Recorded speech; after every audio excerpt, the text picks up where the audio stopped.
Order.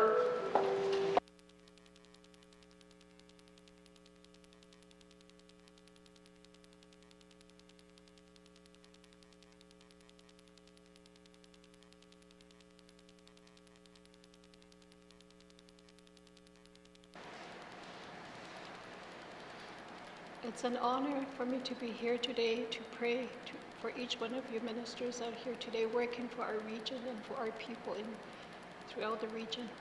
And I ask the Creator to help each one of you for wherever you travel and for protection for your family as well. And may the angels always hover you over with their angel wings and protect each one of you. Masi. Senotsi dutsana seajona hajadeti. Dik alvesi ajoduntek and halagetasi. Senezi gone dikot issue senezia gute. Go jashu senzigo kanti. Masi dutsana tsene konena kona o seajo se mega masi masienefe. The time is as a chew doesn't chew mazita hotenide. The time is as a chew doesn't chew mazita hotenide. Se tajak efene danizite gade jotashak ekes gane benede. Jack en gets a keda sejon clouded as in its anendi. Se tasen is yon jonet okane beganete. Nek acute that get out from Shukabundini de Masia. Let's end the guy Mary who get the guy in the Anis at Hassan to no Kani Venus in the Chofetanila. Dega Marie Monacots if there's only Canicona get a dainty. Could include Zega Satzega 7 Universe it affecting any day. Let's end the guy Mary who get the guy in the Anis at Hassan to no Kani Venus in the Chofetanila. Dega Marie Monacots if there's only Canicona get a dainty. Could include Zega Satzega 7 Universe it affecting any day. Let's end the guy who let the guy in the end that has not seen no kind of venus in the Chofetanila. Take a Marie Monacots if there's only Caniconic and La Dainty. But in let's like a Satzek as a phone university of Hagib any day. Massi Senotsi, Massi distance and Econ and Hagana. Say I see a Jomenos or Massi. The town is at the Tudor and Chumizita Hoteni day. The town is at the Tudor and Chumizita Hoteni day. The town is at the Tudor and Chumizita Hoteni day. Massi. Please be seated.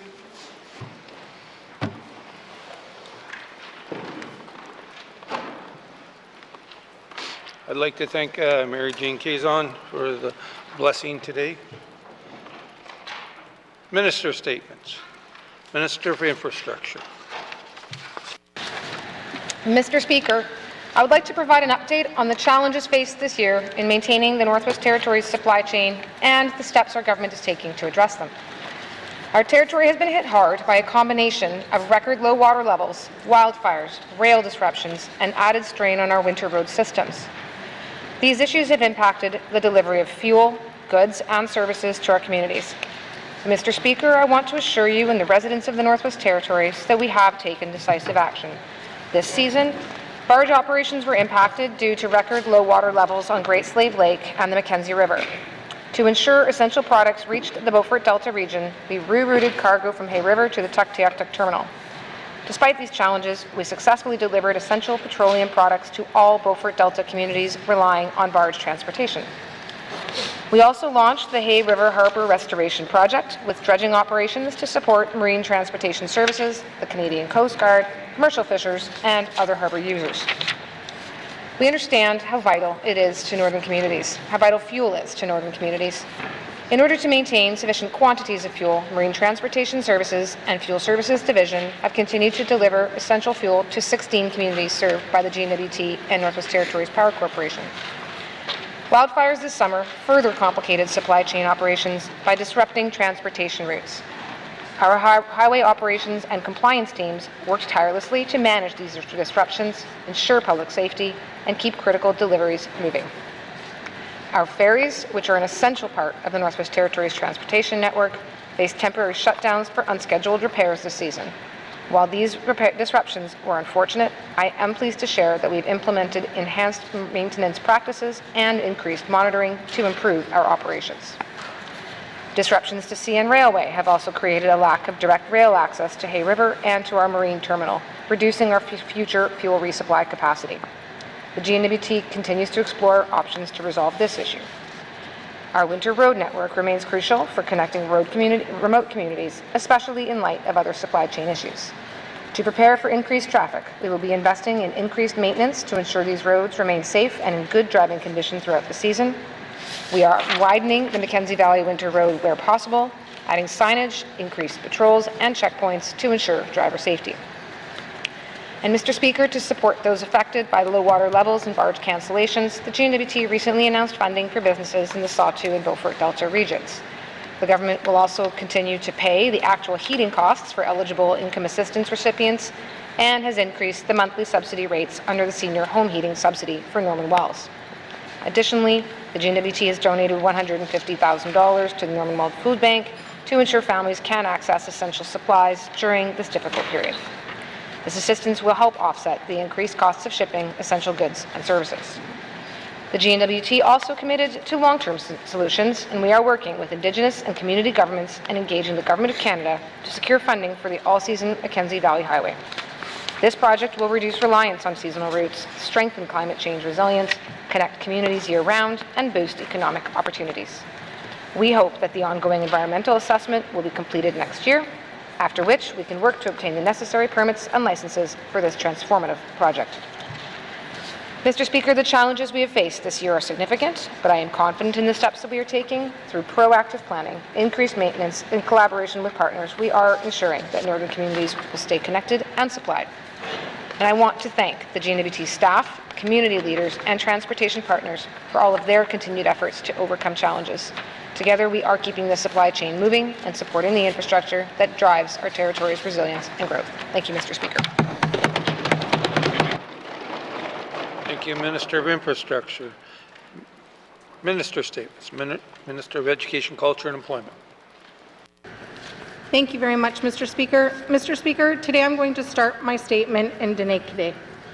Mr. Speaker, Dene ga one te, si ne zon ha ni de onde, Dene na o we re ha onde, nat e de hat a, na ke de ninde zon goe ne at ele, didet onda ne netzel e, go ha o ne te gots e, 12 gots e, go ha o ne te go ha, e a gonle onte, dide e a ha, ninde, et ka a tin de he gona, ka a o we ke, gots e we ka we ha gon on onte. D-Day 20th let's e de si ke on ne de a le e ka a tinde ka a o we he e a he e ga lats o da ti a ne zon dene ha on nete netzo at ole e le he e a inse nide bet a ore a e ka ne e halats e da ni de bet a e yit gots e I dene na o we re he e li go nene dene a yi ke de o la at e le. Mr. Speaker, modernizing the Education Act. Thank you, colleagues. The Education Act is not merely a procedural update. It's a transformational change in its potential. For decades, our education system has operated under frameworks that did not fully consider the diverse needs of our students or the knowledge systems of Indigenous peoples. By revisiting and renewing this legislation, we aim to create an education system that is more inclusive, reflective of NWT communities, and equipped to address the unique challenges and opportunities in the Northwest Territories. This work holds the potential to close persistent gaps in education outcomes, foster stronger language revitalization, and provide students with a foundation that better prepares them for the world beyond the classroom. Conversation and collaboration about how Indigenous governments and communities can meaningfully lead and participate in the governance of a system that educates future generations is crucial to reconciliation. Mr. Speaker, make no mistake, we are still reconciling with a painful history where education was once used as a tool of assimilation. Today, we seek to strengthen Indigenous voices, culture, and language at every level, from governance to the classroom. Mr. Speaker, updating the Education Act is also intended to support improved student outcomes. Earlier this year, the 2022-23 report on the state of the junior kindergarten to grade 12 education system was published. While there were some promising results, the report highlighted persistent gaps in outcomes, including declining attendance rates and stagnant graduation rates. The data shows significant outcome gaps between NWT students and the Canadian average, between Indigenous and non-Indigenous students in the Northwest Territories, and between students in Yellowknife, regional centres, and smaller communities. Addressing these gaps requires a multi-pronged approach, including modernizing the Education Act, updating regulations, and streamlining ministerial directives. This fall, ECE will be re-engaging with Indigenous governments and education partners on next steps to modernize the Education Act. This effort requires longer-term discussions and is a major part of writing a different education story. Mr. Speaker, one of the most exciting aspects of this work is its potential to reshape the future of education in the North. By co-developing legislation, Indigenous governments can have a leading role in shaping their education systems, allowing for programs and approaches that are directly responsive to local needs, values, and aspirations. This ensures that education is not only relevant, but a source of empowerment. This kind of self-determined education system will create pathways to success that are grounded in the unique strengths of the North's people. I am eager to see the positive impact of this transformative work ripple across the Northwest Territories for years to come. But I also want to emphasize how this must be a sustained effort and collaborative endeavour over the long term. I want to honour the work of Indigenous governments and educators who have and continue to work tirelessly in our communities. This is an immense undertaking, one that I am honoured to play a role in, and one that would not be possible without the collaboration of Indigenous governments, our education partners, and the educators and school staff. Merci, Mr. Speaker. Thank you, Minister of Education, Culture and Employment. Minister's statements. Minister's status of women. Mr. Speaker, today I want to talk about gender-based violence. 2 out of 100 residents in the Northwest Territories have reported intimate partner and family violence to the police. As of 2019, Statistics Canada lists the Northwest Territories as having the second highest rate of police-reported intimate partner violence and family violence in Canada. And we know that not everyone reports these incidents to the police. Women are disproportionately affected by gender-based violence. Gender-based violence comes in many forms, and some of the people experiencing this violence may not even recognize their abuse because it's become normal for them. In November of 2022, the National Action Plan to End Gender-Based Violence was endorsed during the annual meeting of the Ministers for Status of Women. This 10-year framework provides direction to federal, provincial, and territorial governments to work towards a Canada free of gender-based violence.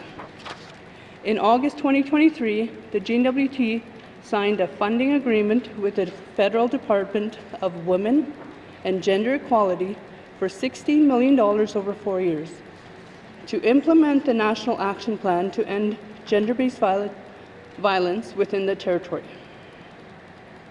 The GNWT's approach in implementing this plan is unprecedented, as the funding is shared with other government departments, the Departments of Health and Social Services, Justice, Education, Culture and Employment, Executive and Indigenous Affairs, and Housing NWT are all working together to implement programs supported by the funding. Mr. Speaker, I would like to highlight some of the work being done through this funding agreement. An annual amount of $700,000 was included to support Women's Shelter Network, which provides much-needed critical services to those fleeing family and domestic violence. The GNWT also supports non-governmental organization partners who are essential to the implementation and success of our collaborative efforts to create programs and services that support the implementation of the National Action Plan. This includes funding provided to the Native Women's Association of the Northwest Territories, the Status of Women Council of the Northwest Territories, and the Northern Mosaic Network. Mr. Speaker, when we negotiated this funding agreement, we wanted to ensure we got communities directly involved in coming up with solutions to help combat gender-based violence. The response was the development of a Community-Based Violence Community Initiatives Fund. This funding contributes up to $125,000 per application to community organizations to promote awareness and prevention of gender-based violence. With this funding, the GNWT has been able to support 15 different organization gender-based violence prevention and awareness campaigns and programs in their home communities. An example is the Indigenous Language Terminology Workshop that was held in partnership with the Inuvialuit Regional Corporation. This project brought language experts and elders together to develop terms related to gender-based violence and missing and murdered Indigenous women and girls. It got the conversation around gender-based violence started in the communities. One of the elders was quoted, "I finally let go of my secret." During the community engagement undertaken to gather feedback on the GNWT's Missing and Murdered Indigenous Women and Girls Action Plan, a concern shared was that organizations are unable to access funds because of limited capacity. In response, the Gender Equity Division in the Department of Executive and Indigenous Affairs supports community organizations to develop their proposals and assist with preparing their reports. Mr. Speaker, to be effective, we must also consider family violence, elder abuse, economic abuse, cyberbullying, lateral violence, and missing and murdered Indigenous women and girls, and 2S LGBTQIA+ individuals. By implementing an inclusive, comprehensive, and coordinated approach, we will promote gender equality and work towards a society that is aware and free from violence and discrimination. Koinaini, Mr. Speaker. Thank you, Ministers responsible for Status of Women. Minister statements. Minister statements. Member statements. Member statements. Member from Nunavut Lake. Thank you, Mr. Speaker, and might I say you're looking rather dapper today. I guess I need a tie.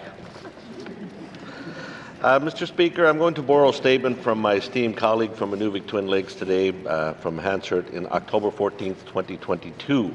And I quote, "Mr. Speaker, the bypass road in Inuvik is not only used by vehicles, but is also used by the people out for walks, exercise, as well as other recreational activities. I can say even as far back as some of my colleagues in here will remember, phys ed classes where we had to run the 5-kilometer run in the school at the bypass. So it's used for many, many different activities. Now that the snow has started to fall at home, you can hardly notice one complaint that you can notice one complaint that we've all had a part in for that road for months leading up to this time of year. Mr. Speaker, mud and dust, mud and dust. This is something that is so common to us up in the Delta. The dust some days carries throughout the town and can be a nuisance and even creep in, and it does creep in, to homes with open windows. Excuse me. Mr. Speaker, it can also be a real safety issue for vehicles and pedestrians alike. Flying rocks can also be very dangerous for the people that use this portion of the road, and that's not even talking about the mud that occurs when it rains. It also makes it very dangerous. Mr. Speaker, the response from then Minister, and I quote, "Thank you, Mr. Speaker. So the Department has reviewed the request to chip seal the Marine Bypass Road. So the current cost estimate, and I say that loosely because it may change, is about $1 million, which is about 3 times the cost that is incurred in the Southern Northwest Territories. As there are no paving equipment in the Nuvik or in the community, we'd have to bring up contractors in from Whitehorse. In order to maximize local benefits and to keep the cost down, we should align this work with some of the paving that's happening at the Inuvik runway. So, Mr. Speaker, I can commit, and you're welcome, to doing this work at the same time as the Inuvik runway. And I'm hoping with that answer, Mr. Speaker, I get no more supplemental. So, Mr. Speaker, I may only have one question for the Minister of Infrastructure today. Thank you. Thank you, member from Nunavut Lake, and you do look dapper as well. Member from Range Lake. Thank you, Mr. Speaker. Yesterday, the Office of the Auditor General of Canada tabled its report on the Stanton Renewal Project. The conclusion is that the GNWT cannot show this project provided good value for money. Decisions were made without evidence and analysis, including changing from a renovation to a new build. Documents were found missing, including conflict of interest forms. The GNWT is unable to prove that $71 million was spent on northern businesses, as it had previously claimed. The list goes on, Mr. Speaker. Deputy Auditor General Andrew Hayes said he was, quote, perplexed by the series of decisions that were reached by the government without doing updated analysis to identify value for money. Perplexed is a good word, because if you were listening to the government at the time, you would have been told everything was fine. Mr. Speaker, I used to call this a billion-dollar hospital, much to the chagrin of the health minister of the day, who insisted it was a cool $600 million. Well, Glenn, turns out I was right. $1.21 billion, 62% over budget. Mr. Speaker, I've spoken about the need to better control our infrastructure costs before in this sitting of the House. This audit further adds to my concerns that our project management of major capital is lacking. At the time of Stanton renewal, this House was told the project was on time and on budget, with tens of millions of dollars being paid out to northern businesses. Now we know that wasn't the case. If anyone needed to wonder why this government is in such dire financial straits, then look no further to the persistent failures to ensure good value for money analysis across numerous projects, including the bewildering decision to rent our own building for 30 years to the staggering cost of $78 million. Something the finance minister of today is defending as a good decision, despite the opinion of the Auditor General. Mr. Speaker, the government is now saying things have changed. Policies, practices, monitoring, all these things are now in place. But here's the thing. Back in the day, many of those exact same policies were in place, they just weren't followed. And because those decisions weren't followed, Northerners have been saddled with hundreds of millions of dollars of debt for the next 30 years. And Mr. Speaker, we will deal with this report in good time, but if anyone thinks the GNWT has changed its colors and identified good value for money, I have a $90 million windmill in Inuvik to sell you. Thank you, Mr. Speaker. Thank you, member from Range Lake. Member statements. Member from Great Slave. Mr. Speaker, there has been a great deal of interest from the 20th and the 19th Assemblies on the topic of extended health benefits before and after the program changes.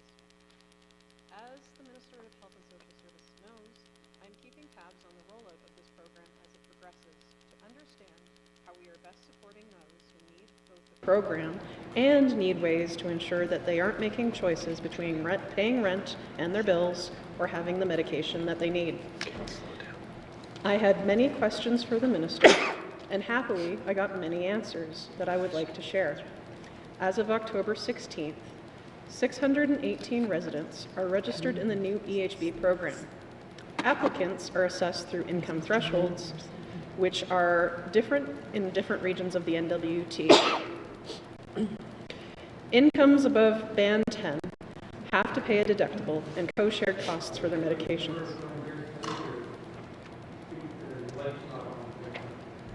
It's gone to... Yeah, we're going to fix it there. Okay, I'll stop. Yeah, please and thank you. Thank you. Mr. Oh. It's gone back, Mr. Speaker.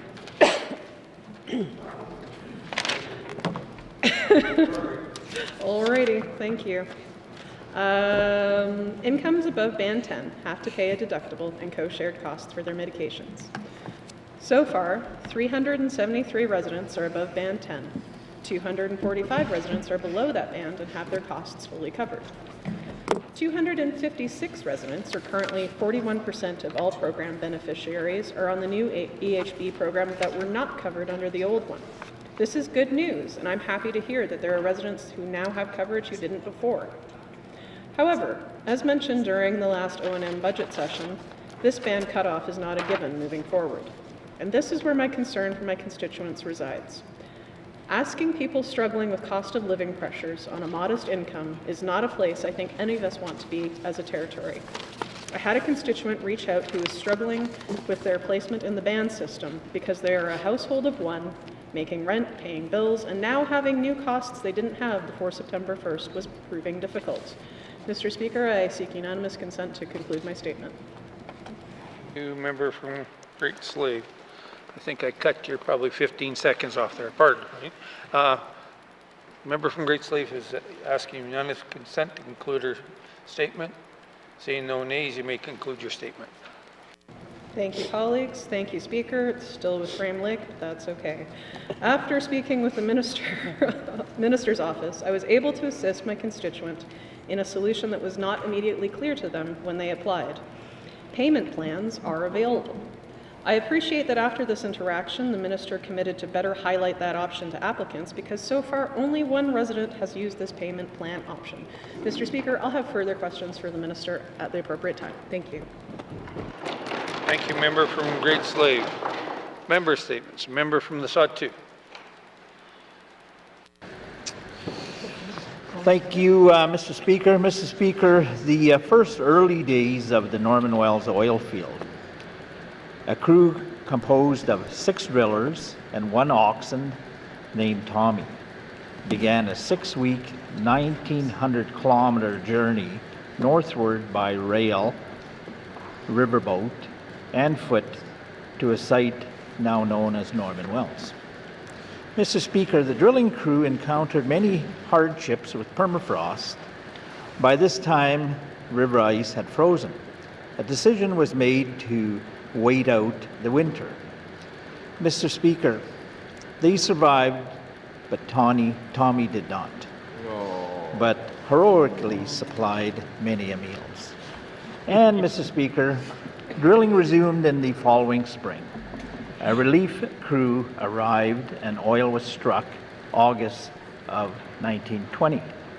Mr. Speaker, unique to history is the realization of oil field stakeholders, profits, and royalties.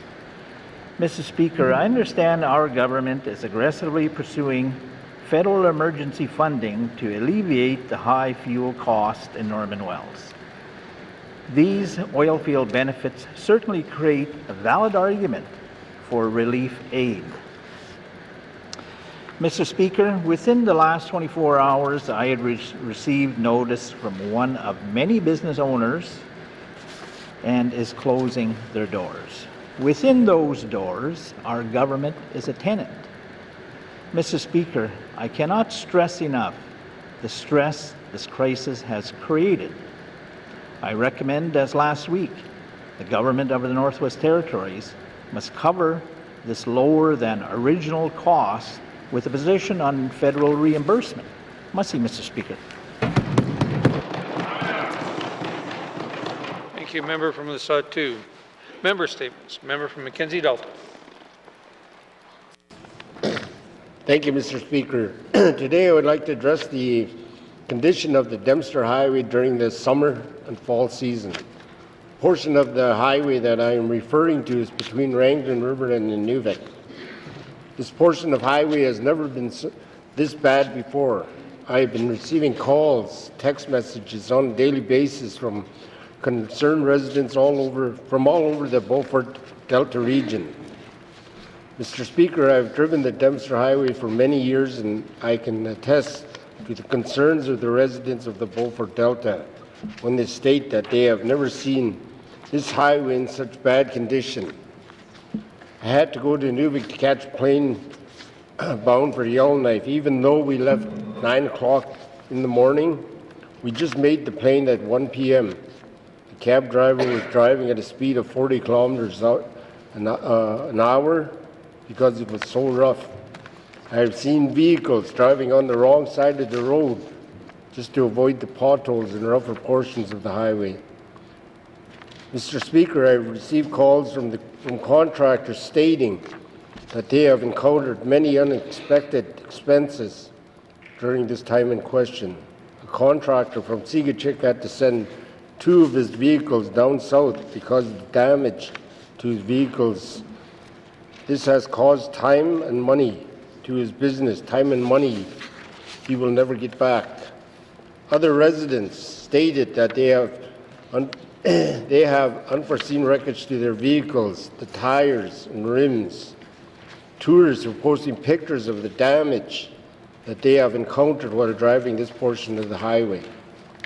Mr. Speaker, in past years, the contractors have been taking pride in maintaining the highway from the NWT Yukon border to the Arctic Ocean, and they have been complimented on the excellent work they do.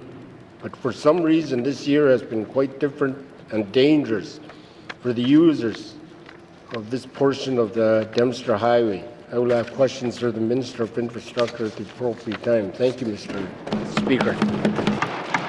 Thank you. Member from Mackenzie Delta. Member statements. Member from Mophie.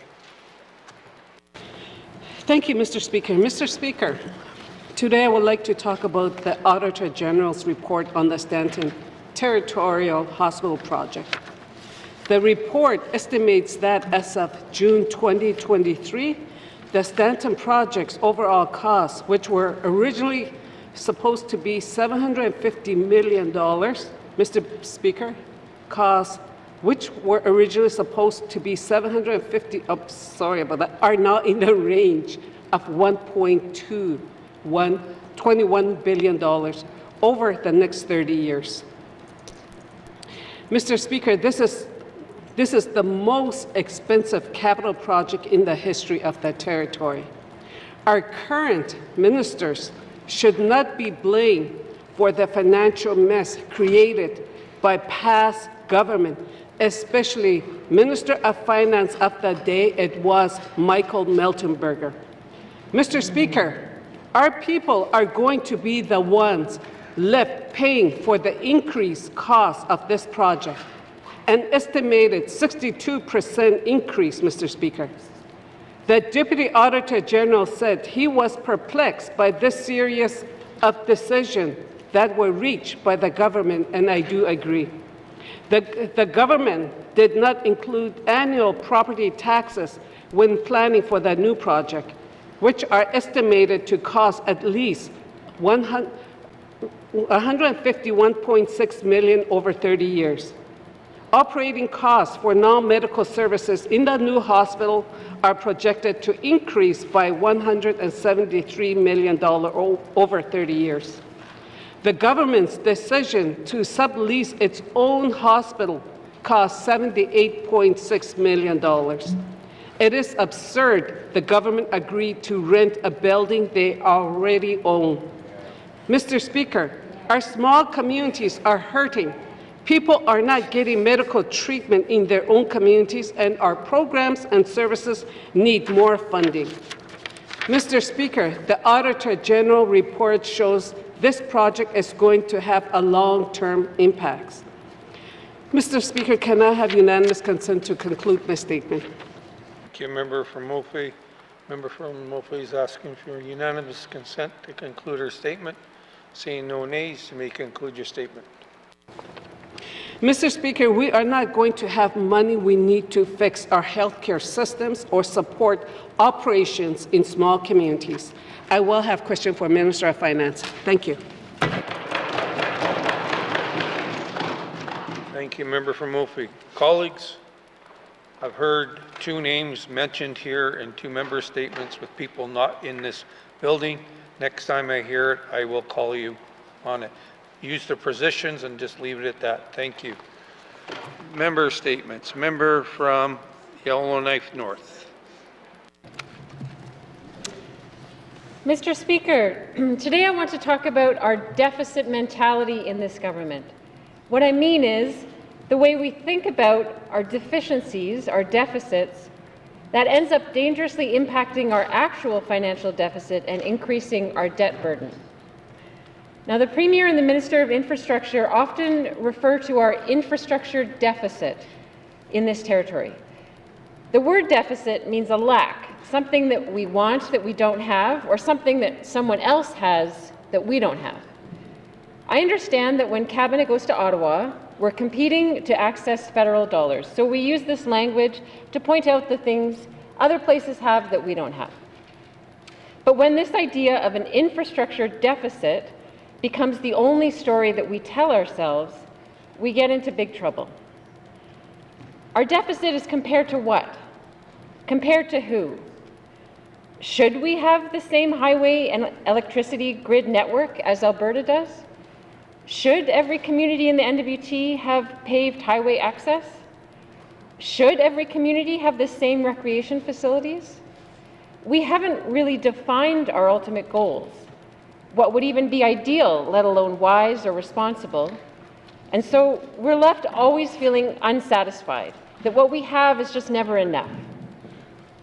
And the list of new things to build keeps getting longer and longer, and our spending grows and our debt continues to break through every ceiling that is set. Now, debt isn't inherently bad if you're investing wisely in building a solid foundation that will eventually return benefits. But with this deficit mentality, we rarely stop to ask why we need to build all these things, beyond vague ideas about nation building and wishing that it will reduce our high cost of living. Looking back, has the Deschaux Bridge truly made our nation stronger or lowered prices in any of our communities? The Northwest Territories will always be a collection of many small, remote communities, and no billions of dollars in infrastructure can ever change that. But instead of focusing on the isolation and the things that we lack, why don't we focus on the strengths that we gain from our remoteness and how it can bind us together and foster creativity? We have incredible people and incredible natural resources like caribou that continue to sustain people today. And that is something that none of the southern provinces have, partly because they have too many roads. So let's stop referring to our infrastructure deficit and focus on our strengths and the wise investments we can make to build on what we already have. Thank you, Mr. Speaker. Thank you. Member from Yellowknife North. Member statements. Member from Frame Lake. Thank you, Mr. Speaker. Mr. Speaker, I understand my colleague from Great Slave, note I used the title, Mr. Speaker, is putting forward some... I'm listening to direction. I understand my colleague from Great Slave is putting forward some written questions today, and I wanted to support her efforts and add my voice to the call for better supports for NWT residents who need access to fertility and surrogacy treatment. Mr. Speaker, fertility issues are a medical condition which affect a significant number of people in the NWT. 1 out of 6 couples experience fertility issues. Infertility is a diagnosed medical condition, as is recurrent pregnancy loss. I also want to note, Mr. Speaker, that like many disparities of care in our healthcare system, women are disproportionately affected by lack of coverage, which I feel likely helps to explain why it is an area that is under-resourced. Currently, men are covered for urology appointments required for diagnosing fertility issues. However, I understand that women are not similarly covered. In her October 17th response to the petition tabled by the member for Great Slave, the Finance Minister made a strong case for why fertility support is important. She highlighted the NWT's declining birth rate and noted that a decline in population, including the birth rate in the NWT, could have significant implications for the territorial economy. A resultant demographic shift would likely result in a higher dependency ratio, which has the potential to place increased pressure on social services and healthcare systems. A lower birth rate combined with an aging population might also deter investments in sectors such as education, housing, and local businesses that rely on a steady growing population base from local families. After making these arguments, however, she noted that the NWT's tax base is too small to support fertility-related coverage. I note with interest, Mr. Speaker, that the Yukon, with a similar tax base to our own, has just announced that they are expanding their medical travel subsidy to make fertility and surrogacy treatments more accessible. This is the first phase of a broader plan which includes exploring the possibility of a new tax credit for Yukoners undergoing fertility and surrogacy treatments. I wish I didn't have to point to the Yukon so often, Mr. Speaker, but yet again, they are showing us what can be done in a northern jurisdiction that has the will to take actions they know will help keep people in the territory to raise their families. Thank you, Mr. Speaker. Thank you. Member from Frame Lake. Member statements. Member from the Deschaux. Thank you, Mr. Speaker. Mr. Speaker, today I would like to talk about the issue I've raised in the past, which is promotion of health and well-being for residents in our small communities. Mr. Speaker, our government has a mandate to deliver health promotion programming to residents to ensure that our population is educated and can make healthy choices in a variety of areas such as quitting smoking, injury prevention, healthy eating, staying active, sexual health, and education around substance use. Across the territory, and especially in small communities, we have high rates of alcohol use, smoking, chronic disease, and sexually transmitted diseases, for example. It's important that people know what resources are available for education purposes. There should be campaigns that reach our youth, adults, elders, so they are aware of health issues, their risks, and how to prevent or manage these. In small communities, this can be done through community outreach, through radio announcements, culturally relevant material, any resources that can reach out to the population, rather than waiting for health issues and disease to develop, which will require care in a health facility and ultimately cost us government. I would like to see a healthy, informed, and thriving population in the communities I serve. I would like my constituents to have the information and resources required to make healthy decisions around substance consumption, nutrition, and sexual health. I am concerned that in my riding, not enough is being done to promote health and keep residents healthy. There isn't enough information getting out there to the people. My worry is that the people need to know that just because they aren't hearing about certain health risks or issues doesn't mean it isn't there. They may be at risk and just don't know it. Health promotion keeps people healthy as well as their families and ultimately our communities. I will have questions for the Minister of Health later today. Thank you, Mr. Speaker. Thank you, member from the Date Show. Member statements. Member from Trinidad-Willity. Thank you, Mr. Speaker. Mr. Speaker, over 20% of the households in the Northwest Territory struggle with food insecurity, and most of those households are home to Indigenous families. When those children go to school hungry, their academic performance suffers severely, as does their ability to interact with their peers. Hunger and malnutrition also have a long-term lasting impacts on their physical and mental health, adding to the disproportionate numbers of Indigenous children who suffer from chronic illness and depression. This is because nutritional food is becoming prohibitively expensive, especially in the smaller communities, and they don't have reliable access to the traditional harvested food, and which sustains generations before them since time immemorial. So far, the Government of Northwest Territories has provided $650,000 annually through their anti-poverty to support school-run breakfasts, lunch, and snack programs. And this has been supplemented by the federal Georgian Principle program, which has funded meals for students as well. But contracts under Georgian Principles are unreliable, and $650,000 a year does not go far enough to provide every student with a healthy meal. Yesterday, however, I was pleased to see the Minister of Education, Culture and Employment announce a new funding program to expand the territorial school program with the federal government. I'm very hopeful that this new agreement will greatly benefit children across the Northwest Territories, but I hope there are provisions to expand school meals for Indigenous students with traditional food source and provide educational opportunities to promote culture practices. Imagine schools' lunch programs which provides traditional meals, Indigenous culture made with locally sourced ingredients and prepared with care, but because this is just about the food on their plate. This program expansion is a unique opportunity to intertwine nutrition, educational, culture, teaching. We need a school food program that can teach them the importance of balanced diet and the benefits of nutrition and the values of just sustainable respect for the land. By incorporating culture education into the lunch program, we empower children to do well, to make better choices, but also to embrace their heritage. This approach fosters pride in their culture and nurture strong in connections into their culture community.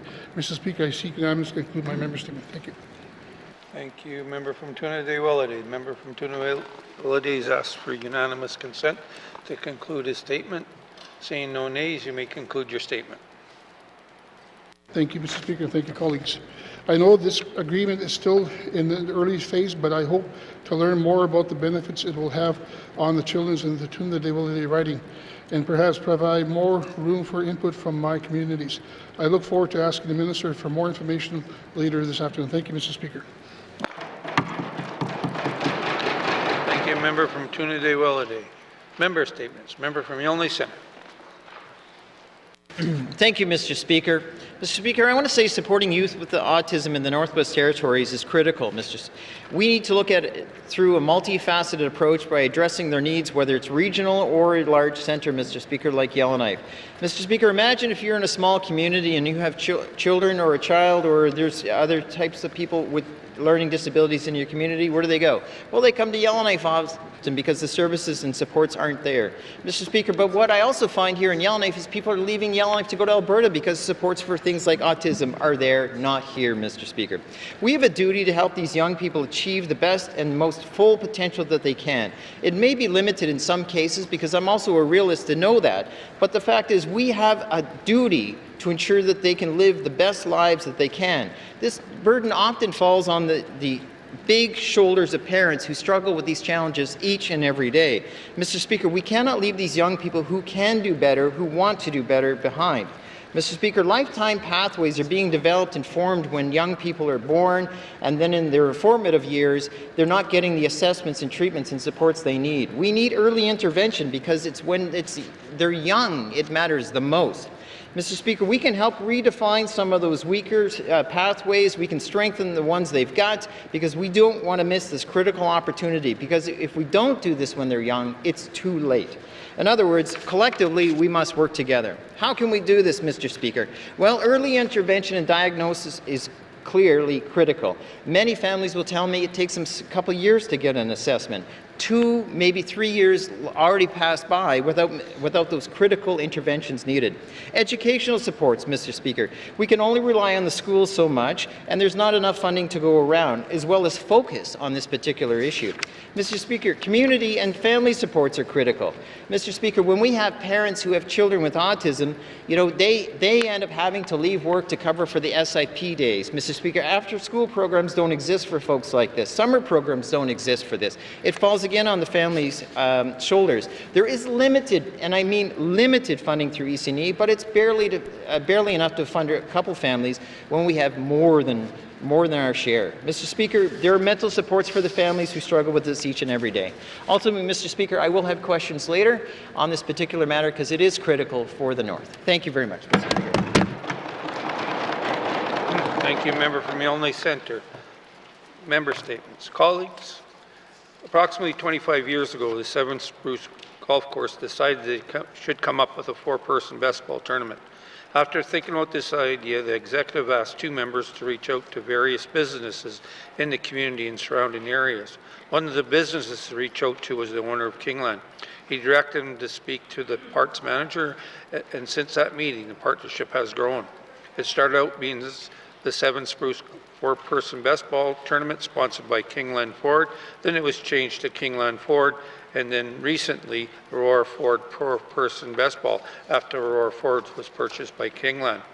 With the passing of Pat Rowe, the executive spoke to the staff at Aurora Ford about changing the name to the Pat Rowe Memorial Tournament. After about 10 seconds of the conversation, it was agreed that it would be the new name going forward. Now, with this in place, the executive started organizing the tournament. First thing they needed to do was change the date for this year. It is normally held in July, but because of the organization's issues, it was decided to be held on August long weekend. As the executive started reaching out to businesses, they saw a huge support from local and regional businesses. They were very successful in getting businesses to sponsor the tournament. Like the Merchants Bonspiel, they broke it down into the following categories: platinum, gold, silver, and bronze. I've attached a list and will ask them deemed to be as read and printed in the answers. Colleagues, as some of you are aware, Pat was always an active supporter of the golf course. He sponsored and did a lot of work on hole 7 of the course. He was one of the 3 local business owners that paid for the screen porch addition to the clubhouse. Pat was well respected. This year's tournament saw 13 teams, including 3 teams from Hay River and a team made up from Yukon, BC, and a business owner from Fort Simpson. The winning team was from a Fort Simpson team with a score of 12 under. I have been advised next year's tournament is going to see more teams from out of town. I can't wait for next year to play with my sons again. Member statements. Member statements. Returns to oral questions. Returns to oral questions. Recognition of visitors in the gallery. Member from Twin Lakes. Thank you, Mr. Speaker. Mr. Speaker, I would like to recognize 2 pages that are here representing Inuvik Twin Lakes, Dallas Kruko and Kiefer Sabachi Raymond. Thank you, Mr. Speaker. Thank you, member from Inuvik Twin Lakes. Recognition of visitors in the gallery. Member from Mophie. Thank you, Mr. Speaker. Mr. Speaker, I would like to recognize and acknowledge Melinda Zoe. She's a chaperone for the 2 young page, Leela Bekele and Jaden Zoe from Jean Witrati School in Gamity. So I would like to acknowledge them and welcome them. Thank you. Thank you, member from Mophie. Member from Frame Lake. Thank you, Mr. Speaker. I just wanted to acknowledge a constituent who's serving as a page in the Assembly this week, Lucy Mackay. Thank you, Mr. Speaker. Thank you, member from Frame Lake. Recognition of visitors gallery. Member from Yellowknife South. Thank you, Mr. Speaker. Mr. Speaker, I'm very happy to say that I have a resident of Yellowknife South here in the room with us today, serving as a page, Mr. Ben Mager. Thank you. Thank you, member from Yellowknife South. Recognition of visitors in the gallery. Recognition of visitors in the gallery. Acknowledgements. Acknowledgements. Oral questions. Oral questions. Member from Mophie.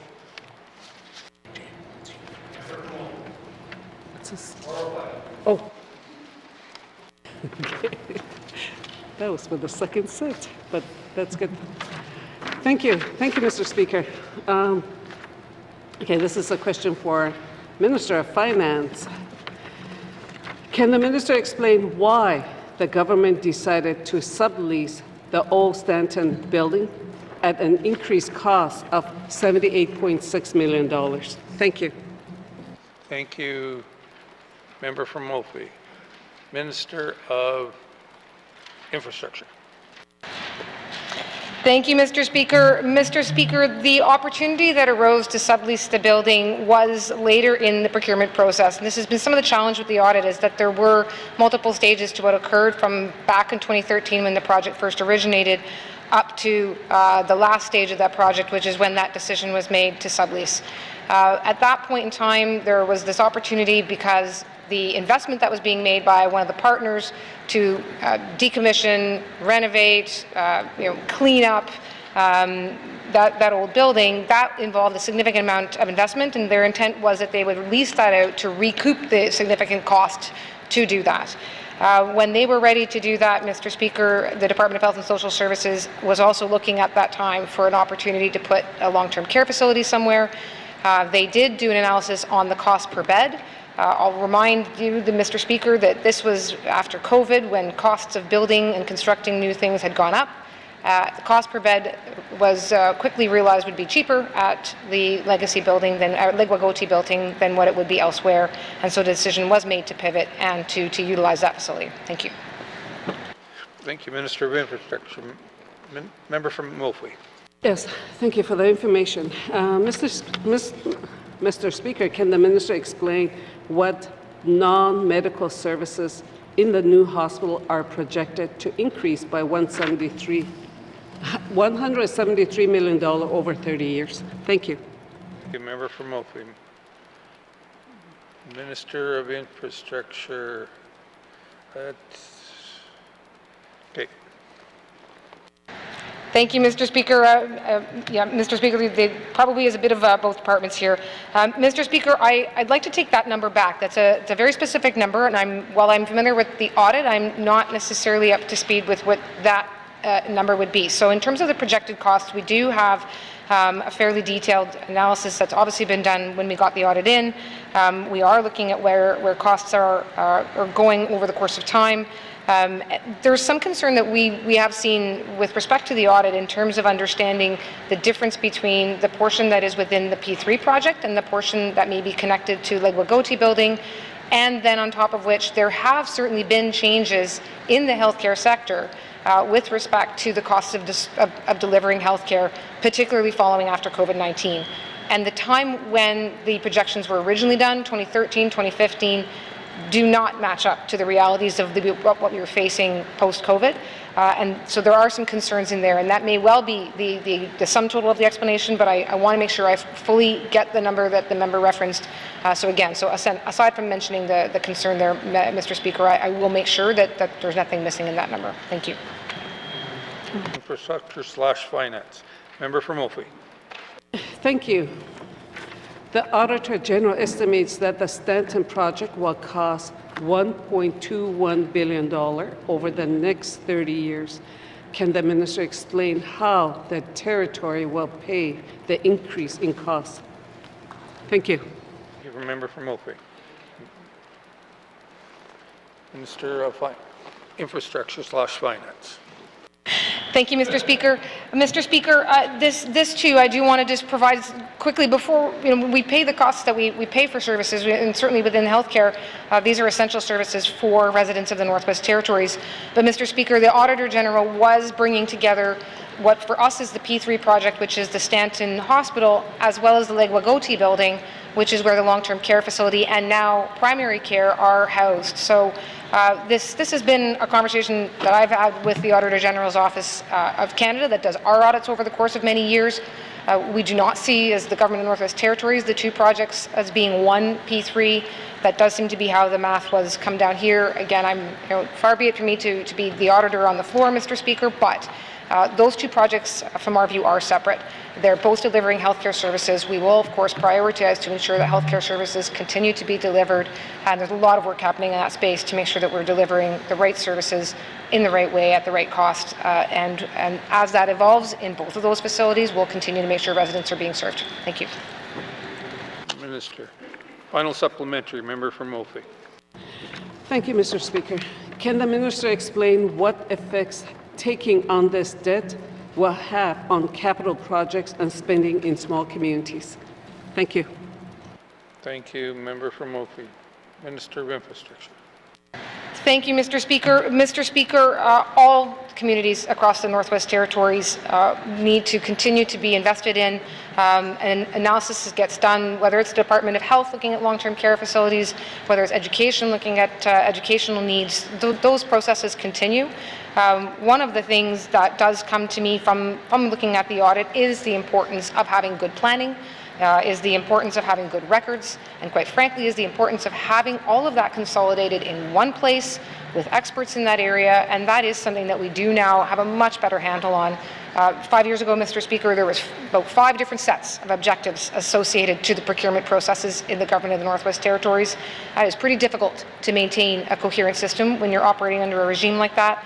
And so, Mr. Speaker, this is an opportunity to reinforce that having one set of proper objectives and principles, one place where all of that resides, is exactly the right way to deliver better planning so that every single community has access to capital in an appropriate way, and in a planned way, and in a way that is transparent to all residents. Thank you, Mr. Speaker. Thank you, Member Minister. Oral questions. Member from the Olney Centre. Thank you, Mr. Speaker. Mr. Speaker, my questions are going to be about exploring the options of what can be done. And the reason I put that in context first, Mr. Speaker, because I don't want it to be perceived in any other way.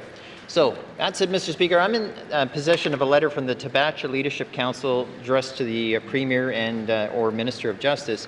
And the question really comes down to is their concerns about their due diligence on the transition from an operational jail that has no inmates to the 32 jobs that may be being forced through in this context of layoffs. So I'm asking the Premier first, or I should say Minister of Justice, is what type of due diligence has been done on this initiative to say this is the right course of path, and how have they worked with the community regarding this?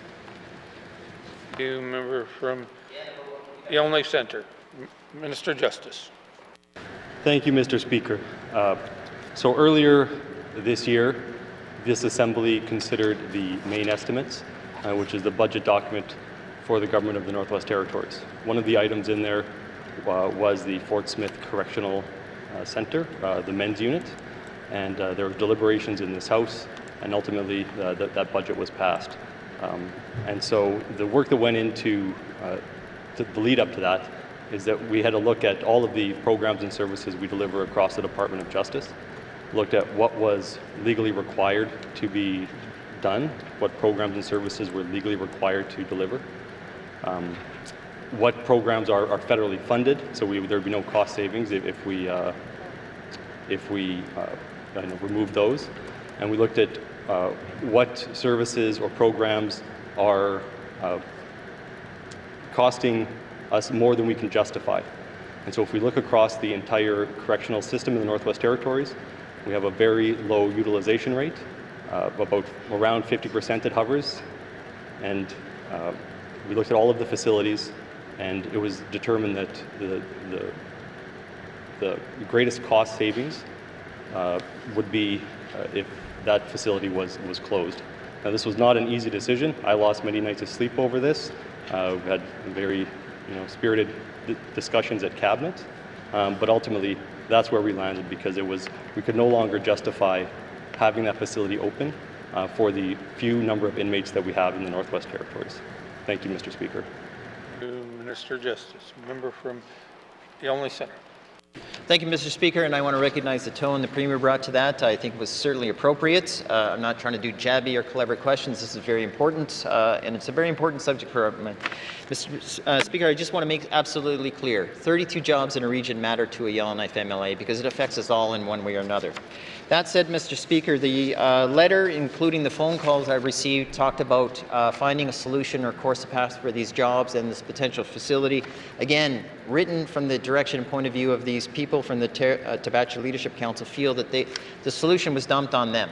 Has the department or the Premier given this council any resources and time to be able to come up with an alternative solution to save the impacts and how this will radiate through the town of Fort Smith? Thank you. Thank you, member from Yonge Centre, Minister of Justice. Thank you, Mr. Speaker. And I recognize the impact that this will have on the community. I did travel to Fort Smith. I met with the Leadership Council. I toured some of the facilities they have in the community. Some of those are GNWT facilities that they would like to operate out of. And the reason that we took those tours is I wanted to get the lay of the land of Fort Smith, see what resources that we had that could be provided to the community to assist in any sort of endeavor that they might want to embark on. The Department of Infrastructure has shared information with the Leadership Council about the operating costs of facilities in the community, and we're open to having discussions. So as soon as we hear from the community on what they would like to do moving forward, we're very willing and looking forward to working with them on that. Thank you. Thank you, Minister of Justice, member from Yonge Centre. Thank you, Mr. Speaker. I want to put on the record that the meeting, in the letter it says the Premier was very cordial. It was a cordial meeting, again, so I just want to emphasize his tone is appropriate, in my opinion, for this important discussion. Mr. Speaker, the Department of Justice has had years to study this particular problem. I'm assuming they didn't make this decision overnight, and I'm certainly recognizing that. Mr. Speaker, the Tabachi Leadership Council feels they've been given days or weeks to come up with a solution to provide other options without resources. Is the Minister willing to find some resources to help the Tabachi Leadership Council find an alternative use either for the facility or an alternative path for these types of employees who want to remain in Fort Smith, who are valued members of not only Fort Smith, but the region and our territory at large? Thank you, Mr. Speaker. Member from Yonge Centre, Minister of Justice. Thank you, Mr. Speaker. If the Leadership Council has some specific requests, I'm happy to hear those. We're happy to help however we can. if it's assistance looking for federal programs that can help operate a facility run by the Leadership Council or by an Indigenous government, we can assist with that. If there's information about the existing facilities in the community that they may be able to use, we're happy to assist with that. So I look forward to hearing directly from them. Thank you, Mr. Speaker. Thank you, Minister Justice. Oral questions. Member from Yellowknife North. Thank you, Mr. Speaker. My questions today are for the Minister of Health and Social Services. So Yellowknife residents recently received a letter in the mail from the Health Authority informing us about the new primary care teams and crucially assuring everyone that even if they don't currently have a family doctor assigned to them, they would now be assigned to a team with a family doctor on it. So while that's a laudable goal for every resident, why was this commitment made at this time when each primary care team still only has less than 2 full-time equivalent physicians per team, and that would mean that more than 5,000 patients would be assigned to each team? Why was the commitment made at this time? Thank you, Mr. Speaker. Thank you, Member from Yellowknife North, Minister of Health and Social Services. Thank you, Mr. Speaker. Mr. Speaker, with the member's question, what's happening here is part of the primary care reform. So, whether we've moved to 4 teams within Yellowknife, those teams have been equipped from the 10 teams that they had that did not have enough staff down to the 4 teams that they've been placed, and that way the remaining of the people in Yellowknife can be assigned to that team. Not every person on that team or in Yellowknife needs to have access to a physician. What they need is they need access to a healthcare provider. So within that team, they will be, seen at whatever their need is to the scope of the practice of that person that's on that team. Thank you, Mr. Speaker. Thank you, Minister of Health and Social Services. Member for Yellowknife North. Thank you, Mr. Speaker. So does the minister believe that the current number of practitioners per team, that's physicians and other practitioners like NPs, that it is an appropriate number of practitioners per team to be able to serve this many patients, or is the authority striving for a different number of practitioners per team? Thank you, Mr. Speaker. Member from Yellowknife North, Minister of Health and Social Services. Thank you, Mr. Speaker. Mr. Speaker, whether I believe it is or I don't believe it is, I think what the member, what I would like to provide so that the members of this House and the member for Yellowknife North wants, I think, is getting to the bottom is are these, these teams going to be what needs to happen? We don't know right now. So what is happening is the framework is currently being developed to provide clear direction and performance benchmarks for this initiative, and these are going to be completed by 2025. But what was there, we were getting concerns from inside within the physicians, the 10 teams. We did not have enough people to meet those teams, so creating smaller teams, we're able to fill all the needs in those teams. And now we'll monitor to see whether or not that's going to meet capacity for the Northwest Territories. And I'd like to add, on top of all of the move and everything into the new facility and the phone issues, that has also put, it's not necessarily that the teams are not working, it's people in the public are having access issues to try and make appointments. And that, comes down to frustration from the residents in Northwest Territories. And we are trying to rectify those issues. So I just want to put that on the record that it's not all about downsizing. Thank you, Mr. Speaker. Minister of Health and Social Services. Member from Yellowknife North. Thank you, Mr. Speaker.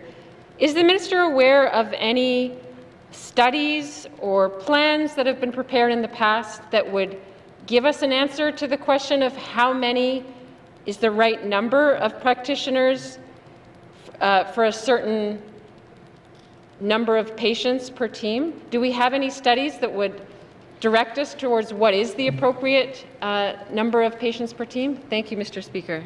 Thank you, Member for Yellowknife North. Minister of Health and Social Services. Thank you, Mr. Speaker. Mr. Speaker, I think we can all say that we've had studies and research and reviews on many different areas within the health healthcare system.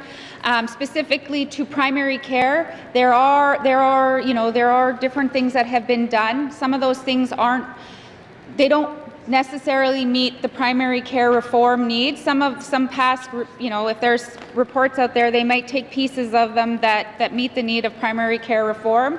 But we're moving away from the way that we used to provide services in the Northwest Territories. So what I can say is, at this moment, with primary care reform, you were using all of the past tools and any kind of reports or anything to try and make primary care reform like the best that we can for the residents of Northwest Territories. Thank you, Mr. Speaker. Thank you, Minister of Health and Social Services. Final supplementary. Member from Yellowknife North. Thank you, Mr. Speaker. So finally, why were our primary care physicians not consulted or notified that the Health Authority would be sending out this letter and making this commitment to residents at this time? Thank you, Mr. Speaker. Member from Yellowknife North. Thank you. Minister of Health and Social Services. Thank you, Mr. Speaker. Mr. Speaker, there are, there's the CEO, the Territorial Medical Director. There is a vacancy that's being covered. How there are members of physicians that sit on the primary care reform team.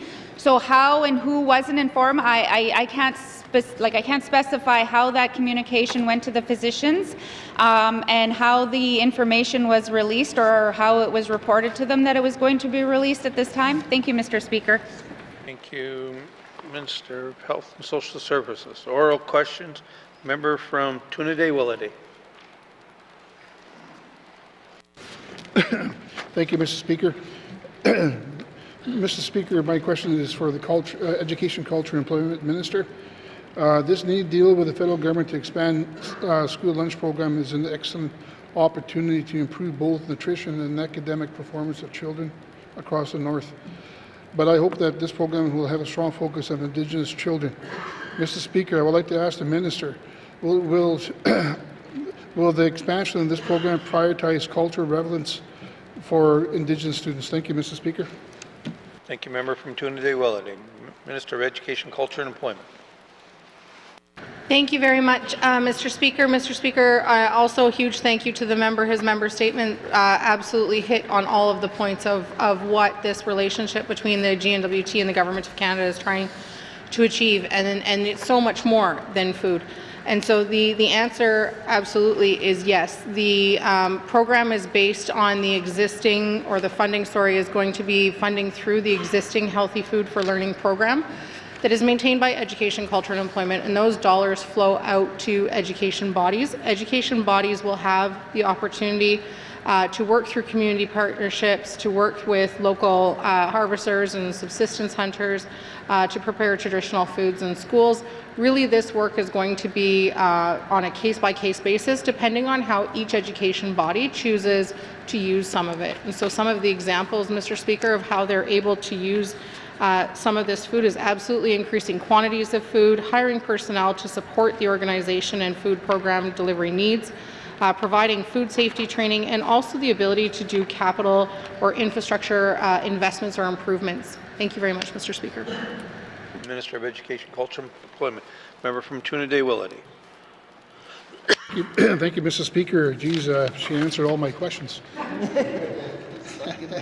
But anyway, I would like to just look at how would this agreement work or take into consideration the unique northern circumstances in small communities, like higher costs of groceries, traditional harvest, and shorter growing season. Thank you, Mr. Speaker.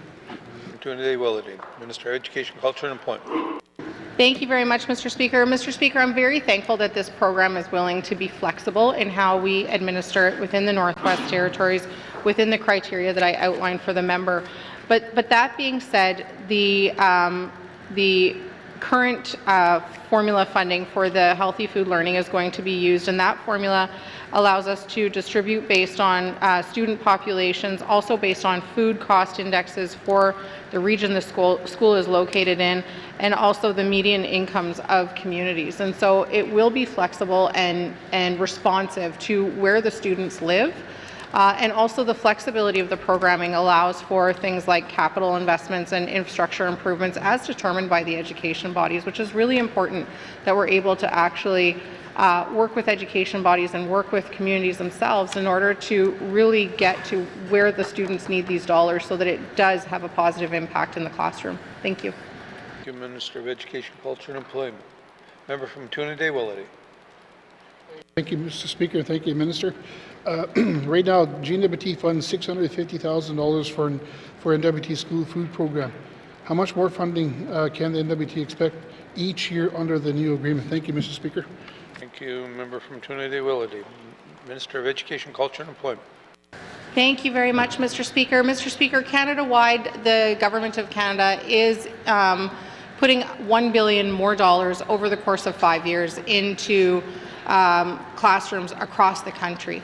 I'm really looking forward to being able to work with the Government of Canada to announce what that will mean specifically for the Northwest Territories, and I'm looking forward to being able to do that in the next few weeks. Thank you, Mr. Speaker. Minister of Education, Culture and Employment. Final supplementary. Member from Tuna-Day-Willity. Thank you, Mr. Speaker, and thank you, Minister. Will there be any targets with the program and information made available as the program rolls out to measure its effectiveness? Thank you. Member from Tuna-Day-Willity.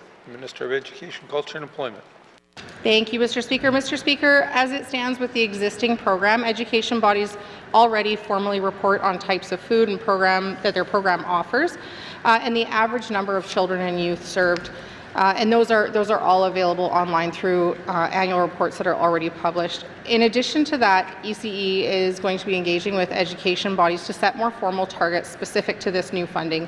So that could be tracking the expansion and enhancements of existing programs and infrastructure improvements to really show what kind of impact these dollars are having to our classrooms, to learning, and ultimately to food and security of children in the Northwest Territories. Thank you, Mr. Speaker. Thank you, Minister of Education, Culture and Employment. Colleagues, we've almost spent 25 minutes and 4 sets of questions. So please make your answers more succinct. Thank you. Member statements or oral questions. Member from the Decho.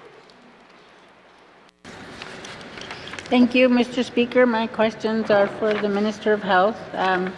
In small communities, how are health promotion activities rolled out? Thank you, Mr. Speaker. From the Decho, Minister of Health and Social Services.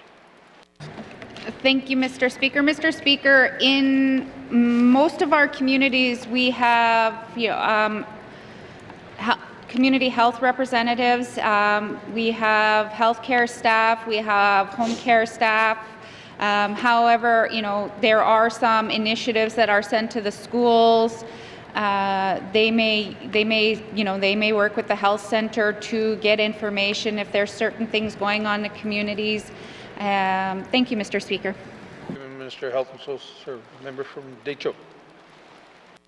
Thank you, Mr. Speaker. What formats are used in health promotion campaigns to target different demographics such as youth and elders? Thank you, Mr. Speaker. Decho, Minister of Health and Social Services.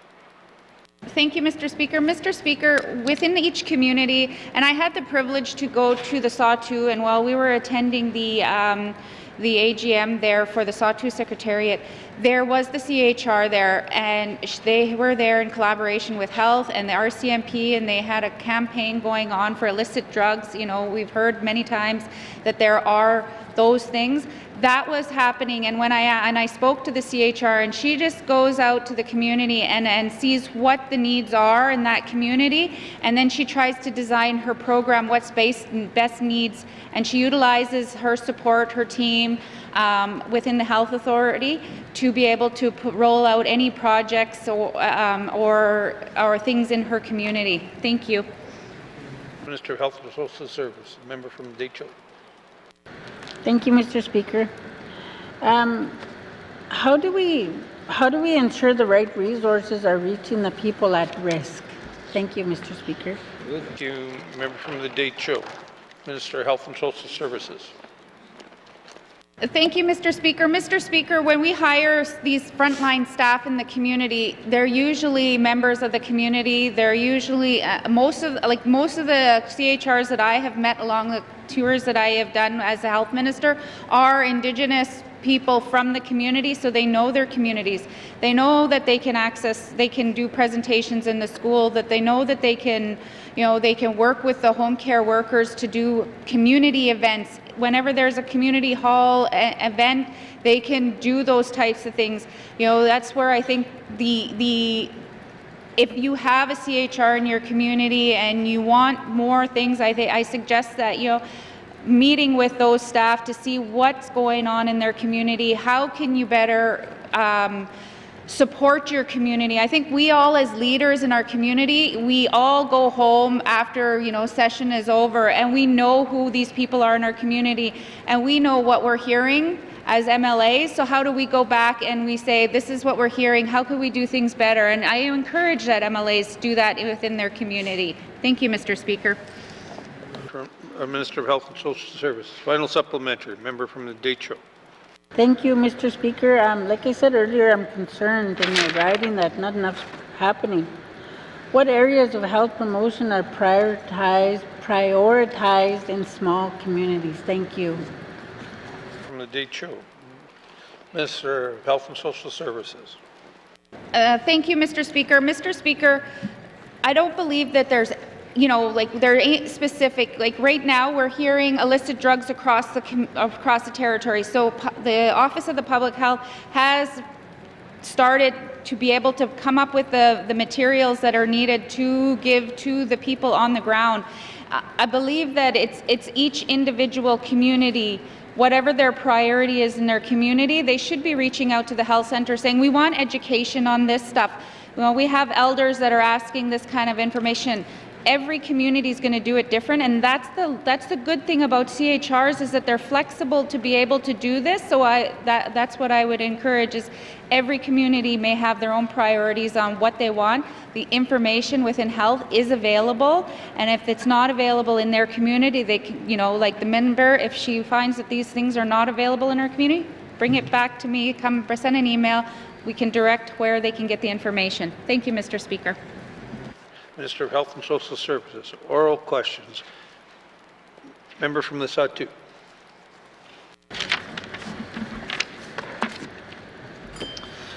Thank you, Mr. Speaker. Mr. Speaker, my questions today is for the Minister of ECE. The Satu is approaching the winter road season, which is the affordable connections to all 5 communities. And prior to our February the 5th sitting, I would like to take the opportunity to invite the Minister to support a road show to promote education and security. I'm wondering if my question to the Minister, if she will support a group of beneficiary trades team to do a presentation to the high school students in each of the 5 communities in the Satu. Thank you, Mr. Speaker. Member from the Satu, Minister of Education, Culture and Employment.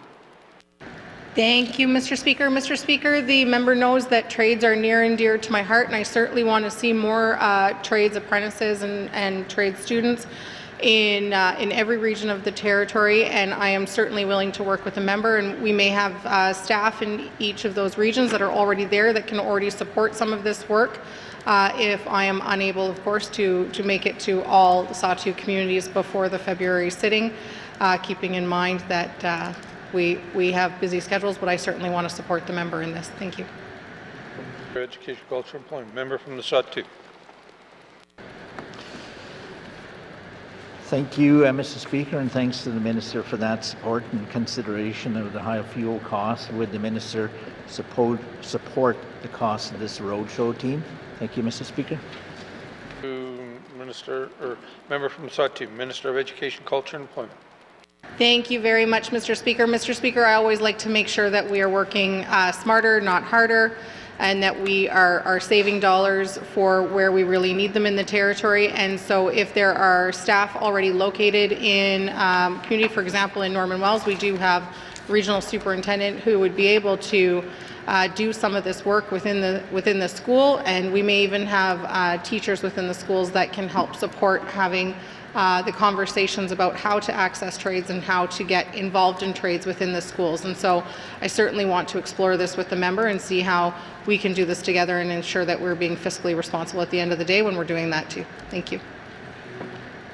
Minister of Education, Culture, and Employment. Member from the Sawtooth. Thank you, Mr. Speaker, and thanks for the Minister for that support. I'm anticipating we're looking at a group of 6.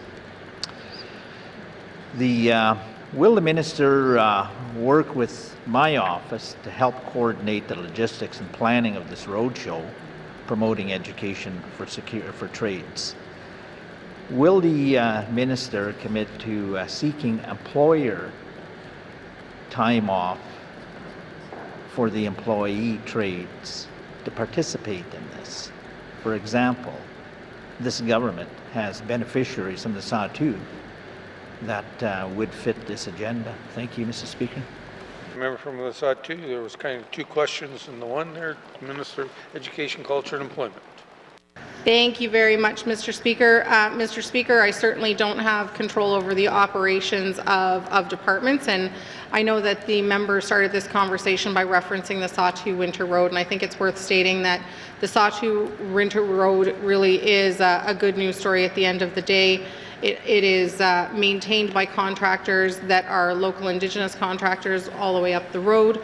And you know, these are private employers. Of course, I wouldn't be able to dictate or determine whether or not they would give staff time off. But the good news is that what really we need in the Northwest Territories when it comes to building trades apprentices is employers and those relationships with employers. And so I would love the opportunity to find out if there is space for added apprentices and especially added SNAP apprentices within those workplaces of those employers. And I think that would be a great start to building some new trades apprentices in the Sawtooth. Thank you. Minister of Education, Culture, and Employment. Oral questions. Member from Inuvik-Boot Lake. Thank you, Mr. Speaker. Mr. Speaker, as I said in my member statement, I may only have one question for the Minister of Infrastructure. Would the Minister commit in this House to me, to the residents of Inuvik, to the former AOC member for Inuvik Twin Lakes, to finally pave the muddy, dusty bypass road in Inuvik when the paving project starts for the Inuvik Runway project? Thank you. Thank you, member from Inuvik-Boot Lake. Minister of Infrastructure. Pressure's on. Thank you, Mr. Speaker. Mr. Speaker, the paving project for the airport is right now expected to be over 2027 and 2028. And somewhere in the course of that, we will be able to include the paving of the bypass road. Thank you. Thank you, Minister of Infrastructure. That was the quickest set of questions and answers. Oral questions. Member from Great Slave. Thank you, Mr. Speaker. I'm using my colleague from Mackenzie Delta's microphone. He's been very gracious. Mr. Speaker, what is the Minister of Health and Social Services doing to clearly communicate to EHB applicants that they have payment plan options? Thank you, Mr. Speaker. Thank you, member from Great Slave. Minister of Health and Social Services. Thank you, Mr. Speaker. Mr. Speaker, we have communicated this in different ways. So the application webpage has information about the payment plan options under the AHB menu system. This is new. As this came about, as the changes started rolling out, we realized that, that some people were asking these questions, so we started to make things available. We also have a series of EHB Facebook posts if people are on social media. There are changes made to the introductory letter that are being sent, that are those that are being accepted into the program, which is going to be stating that. Thank you, Mr. Speaker. Minister of Health and Social Services, member from Great Slave. Thank you, Mr. Speaker. Mr. Speaker, what benchmark does the Minister of Health and Social Services need to see demonstrated that the band cutoff, as currently working, is appropriate, and how is this monitored? Thank you, Mr. Speaker. Member from Great Slave, Minister of Health and Social Services. So, Mr. Speaker, just to be clear, additionally, when the rollout of the program, we made changes on, when regular members had raised issues with this and rolling it out. So what we did do is we waived from September 3rd, 2024 to August 31st, 2025, the deductible for the first 10 income bands to be able to determine what the annual cost, so those members that fell within that band 2 to 10, so they could determine what their actual costs are for the year, and then they were aware of what their deductible would be coming up for September 1st, 2025. As for how we're monitoring that, we are only into it 2 months now, I think just over 7 weeks. So what we'll be monitoring the program, collecting the data on number of applications received, number of approved applicants, and distribution of applications across the income bands. We don't have any claims data, but this will also become part of the information analyzed. Thank you, Mr. Speaker. Thank you, Minister of Health and Social Services. Member from Great Slave. Thank you, Mr. Speaker. I'm just frantically writing here. Mr. Speaker, EHB was touted as a way to address cost savings by putting some costs back to those who could afford to pay a portion of their medical necessities. Can the Minister explain what cost savings we are anticipating based out on the rollout of this program, extrapolating on the data collected to date over the last 7 weeks, I guess? Thank you. Great Slave. Minister of Health and Social Services. Mr. Speaker, as I mentioned, we have less than 2 months of data. So the information on that work is expected to take place after we have a year. That was the commitment, that we would look at all of the data after a year of running the program. But our expectations of saving is geared towards the sustainability of the program. As residents are sharing the cost of the benefits, total program costs of the government are offset, which will help sustain the new program. It's also important to note that more people are now eligible for EHB than previously. As the cost of drugs and medical equipment increase, residents' contribution will help to offset those. But we will continue to work to sustain the benefit program. Thank you, Mr. Speaker. Minister of Health and Social Services. Final supplementary. Member from Great Slave. Thank you, Mr. Speaker. So what I'm hearing is we'll understand the data after a year, but we'll make changes after a year. It's a little unclear, but I'm happy to talk to the Minister further. Can the Minister explain how we are saving money of the administration of the, if the administration of the EHB program is been exported to Alberta Blue Cross? Thank you, Mr. Speaker. Great Slave. Minister of Health and Social Services. Thank you, Mr. Speaker. Mr. Speaker, the administration of the GNWT Public Benefit Plan has been contracted to Alberta Blue Cross since early 1990s. So Alberta Blue Cross is a nonprofit organization that processes benefit claims for multiple organizations, both government and private. And Alberta Blue Cross has the infrastructure, the adjudication expertise, systems to do this, whereas GNWT does not have the capacity nor the financial resources to deliver the service. Thank you, Mr. Speaker. Health and Social Services. Oral questions. Member from Mackenzie Delta. Thank you, Mr. Speaker. My questions are in reference to my member statement and with the highway this summer and fall. What are some of the factors that caused the deterioration of the Dempster Highway between Wrangling River and Inuvik this summer and early fall? Thank you, Mr. Speaker. Member from Mackenzie Delta. Minister of Infrastructure. Thank you, Mr. Speaker. Mr. Speaker, it has been a tough year or tough season for a lot of the roads in the Northwest Territories, including this stretch of particular highway. There were some challenges this year with maintenance, Mr. Speaker. One of the contracts that had gone out, it went out and there was a request for a negotiated contract that slowed down the procurement process. We were able to ask the existing contractor to continue to maintain the road, but certainly not the same as having someone in place more permanently. So although the work was getting done, it wasn't getting done perhaps with the same frequency that it would otherwise. So add to that some snowfall some early snowfall and some wet conditions, and it certainly made things a little more difficult. Thank you. Infrastructure. Member from Mackenzie Delta. Thank you, Mr. Speaker. What contingency plans, if any, have been put in place to address similar situations in the future? Thank you, Mr. Speaker. Thank you. Member from Mackenzie Delta, Minister of Infrastructure. Thank you, Mr. Speaker. Mr. Speaker, we do have the relevant contracts now awarded, and that will provide more consistency in terms of the maintenance that is occurring in that region. Mr. Speaker, there's also some particular contracts related to larger scale repair work, for example, dip repair right at the crossing, so, and along with a number of other projects. And again, a couple of them certainly did get delayed over this summer season, but I can say again that those are now awarded. And what I'd suggest with respect to contingency is ensuring that there's a wider degree of overlap in terms of the timing of when contracts come due for the maintenance, so that we don't wind up in a situation where there's any gap in time or any reduced services. Thank you. Minister of Infrastructure. Member from Mackenzie Delta. Thank you, Mr. Speaker. In the past, I've suggested that major maintenance be conducted during the seasonal closure of the highway, when there's less traffic and all maintenance can be completed, including dust control. Has this option ever been considered? Thank you, Mr. Speaker. From Mackenzie Delta, Minister of Infrastructure. Thank you, Mr. Speaker. I would have to look back over time and see the degree to which that has been considered, but also whether or not that impacts any of the work that's happening.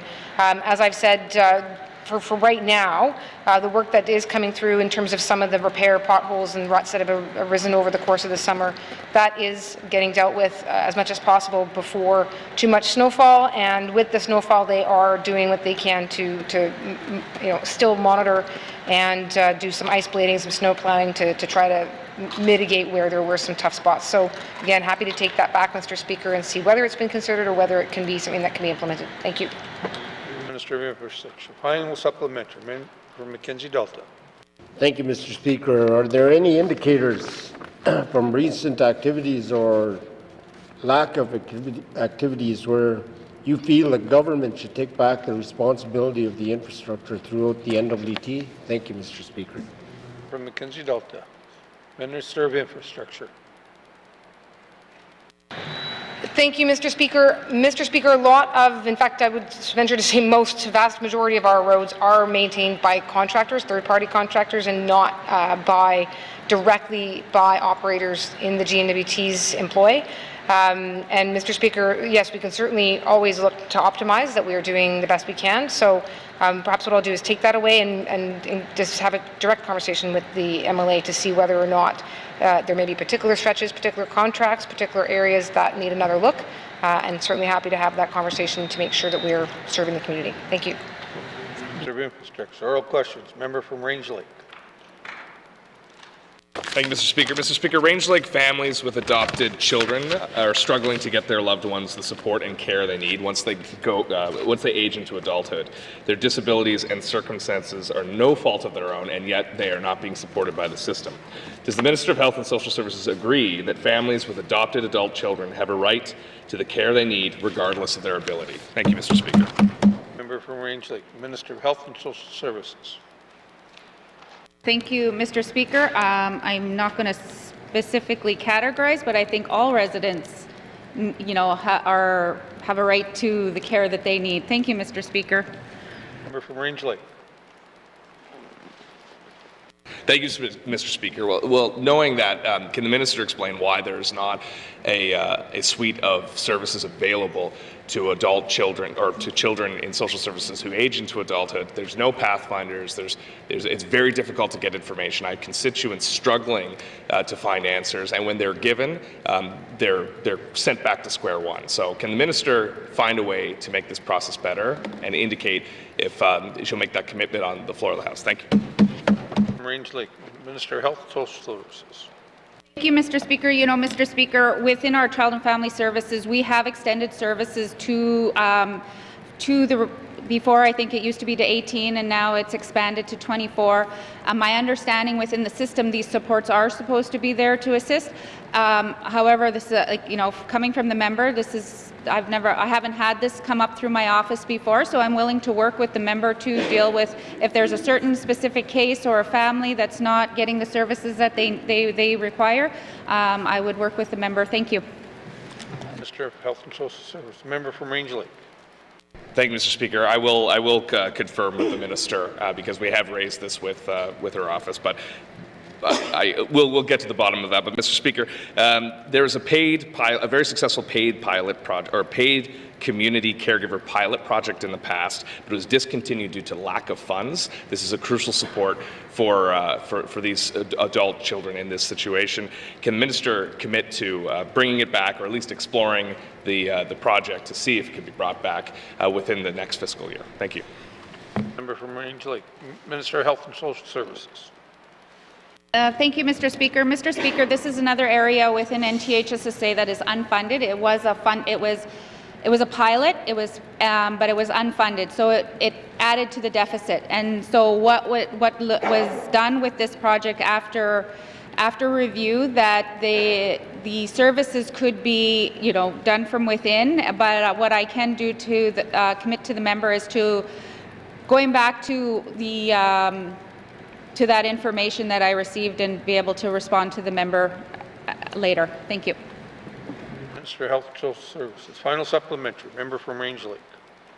Thank you, Mr. Speaker. Finally, all social services has to offer support for adult children in this situation is through employment. We have excellent NGOs doing work like the Disabilities Council, Inclusion, NWT, but you need to be employed to get the benefit.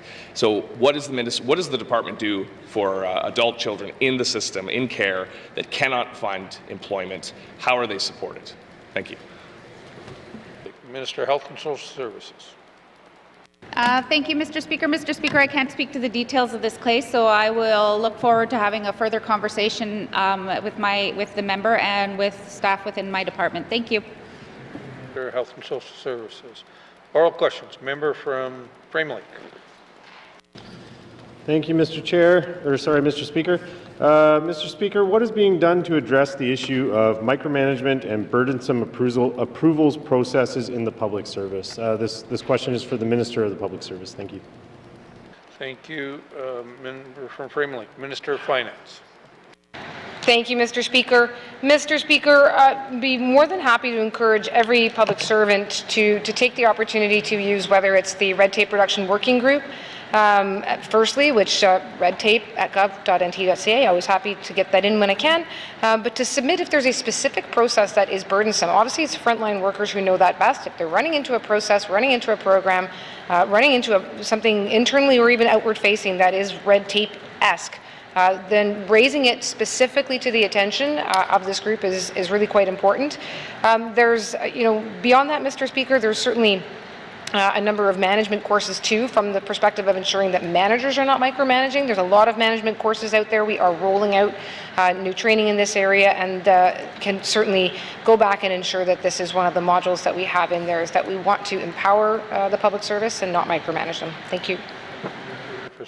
Finance. Member from Frame Lake. Thank you, Mr. Speaker. And the Minister led perfectly into my next question, which was going to ask, Mr. Speaker, what are we doing to empower staff in the public service to contribute meaningfully to decision making? So it sounds like we're on the right track. I'd be curious to hear from the Minister what we're doing in that regard. Thank you. Minister of Finance.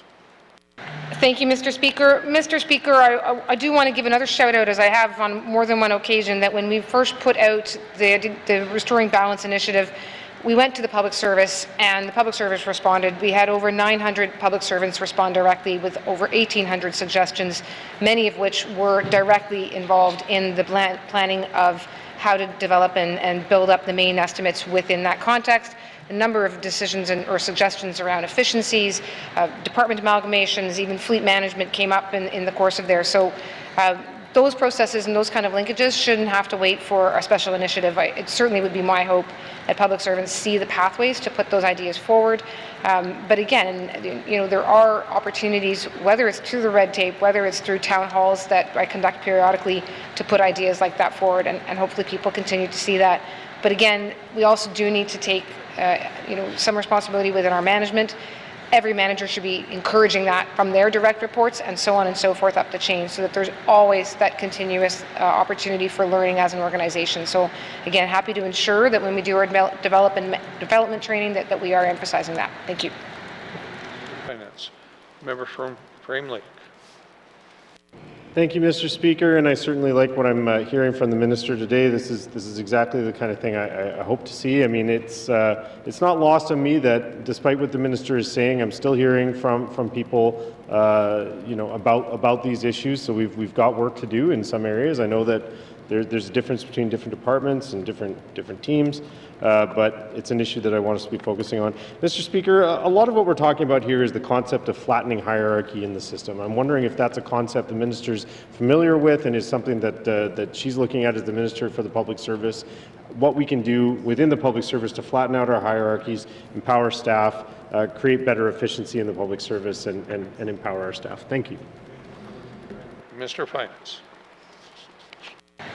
Thank you, Mr. Speaker. Mr. Speaker, I have to acknowledge I've become a bit of a generalist in this job, not an expert, so I'm not going to purport to be an expert in flattening hierarchies. I certainly will commit to take that back to the Department of Finance. Things have come up here over this last session, looking at Indigenous hiring, looking at empowering public servants, and looking at morale. And so I've already asked that the department and I sit down and take all those under consideration as soon as session is over. I'm going to add flattening hierarchy to that list. Thank you. Minister of Finance. Final supplementary. Member. Oral questions. Member from Mophie. Thank you, Mr. Speaker. Mr. Speaker, this question is for Minister of Justice, and it's a continuation of the addiction of first responder. Mr. Speaker, we know that illicit drugs are now outpacing alcohol as a source of society's miseries. I know that some people say drug abuse is simply a personal choice. Well, that's not the case that's not the case in many of the small communities where drug dealers are giving drugs to youth and even children who are tempted and treated like a candy. You know, our youth are vulnerable and victimized. We need to do more for them. Our young people are dying. So I just want to ask the minister regarding this, that how many overdose-related calls did the RCMP respond to in that territory in the last year? Thank you. Minister of Justice. Thank you, Mr. Speaker. I don't have those numbers on hand, so unfortunately I'm not able to provide that to the member at this exact moment. Thank you. Just member from Mophie. Okay. Thank you. Do the RCMP in the NWT carry naloxone kit? Thank you. Minister of Justice. Thank you, Mr. Speaker. Yes. Justice. Member from Mophie. Thank you, Mr. Speaker. So what first response or medical training do the RCMP have? Mophie. Minister of Justice. Thank you, Mr. Speaker. So at minimum, they have first aid training. I'm not familiar with other types of medical training they might receive, but they are not paramedics. And I know they're often called on when anything happens. It doesn't matter what. The police are often your first call. So I want to make clear that they are not paramedics. Thank you. Mr. Justice. Final supplementary. Member from Mophie. Thank you. Well, they are in small communities. We call RCMP first, you know, so which is good. Yeah, it's good to know. So, Mr. Speaker, I'm going to ask this question because there are over 900 Klitschko citizens living in Yellowknife, and we had quite a few incidents in Yellowknife related to drug issues. We even have one young man that was killed, that was murdered in Yellowknife. So, and that's still unsolved. So I just want to ask the minister, I know he probably won't have the answer, but I would like to have it in writing later. So what is the average ambulance response time in Yellowknife currently? Thank you. Okay, thank you. That probably would not be a Minister of Justice response, but if the Minister of Justice wishes to address. Thank you, Mr. Speaker. I think that's more of a City of Yellowknife issue. They might have those numbers. So again, unfortunately, I don't have that, but I will be looking into this further and seeing what sort of stats I can dig up. Thank you, Mr. Speaker. Minister of Justice. Oral questions. Member from Yellowknife North. Thank you, Mr. Speaker. I have further questions for the Minister of Health and Social Services. So there have been many attempts over the years to plan what a proper NWT healthcare workforce should look like. Most recently, the Physician Workforce Plan was prepared in 2020, lays out a vision for how physicians fit into an integrated care model. Now, I've seen references to this plan, but I haven't read it because it's not public. So first, to the Minister, can this workforce plan be made public? Thank you, Mr. Speaker. Réal Lake North, Minister of Health and Social Services. Thank you, Mr. Speaker. Mr. Speaker, as I mentioned, that there are many documents that are drafted within the Health and Social Services as we move forward.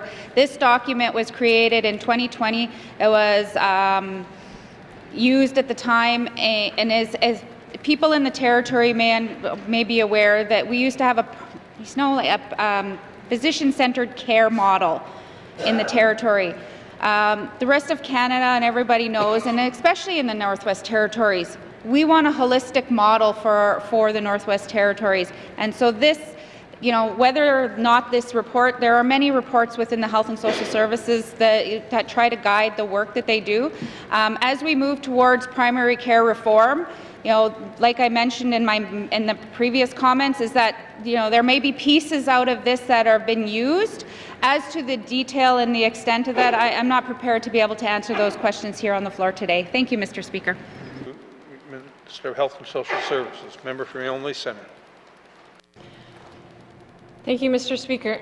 Can the minister tell us if she's aware whether this 2020 physician workforce plan makes any recommendations on what would be an appropriate number of patients to assign to an integrated primary care team, like the ones we have now, made up of physicians, nurse practitioners, and other practitioners? Thank you, Mr. Speaker.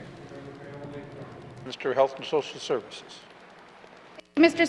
Speaker, as this is very operational on the framework, as the minister, I don't, that is not something that that's not where my expertise are as to defining what is the right amount of numbers. I mean, in this House, we've heard many people say, everybody wants a doctor. Well, everybody does. And in Inuvik, you can go there, and depending on the time of the day, you may get a doctor, you may get to see the nurse practitioner, you may get to see the nurse. In the health center, you may not even get a nurse because there is no nurse.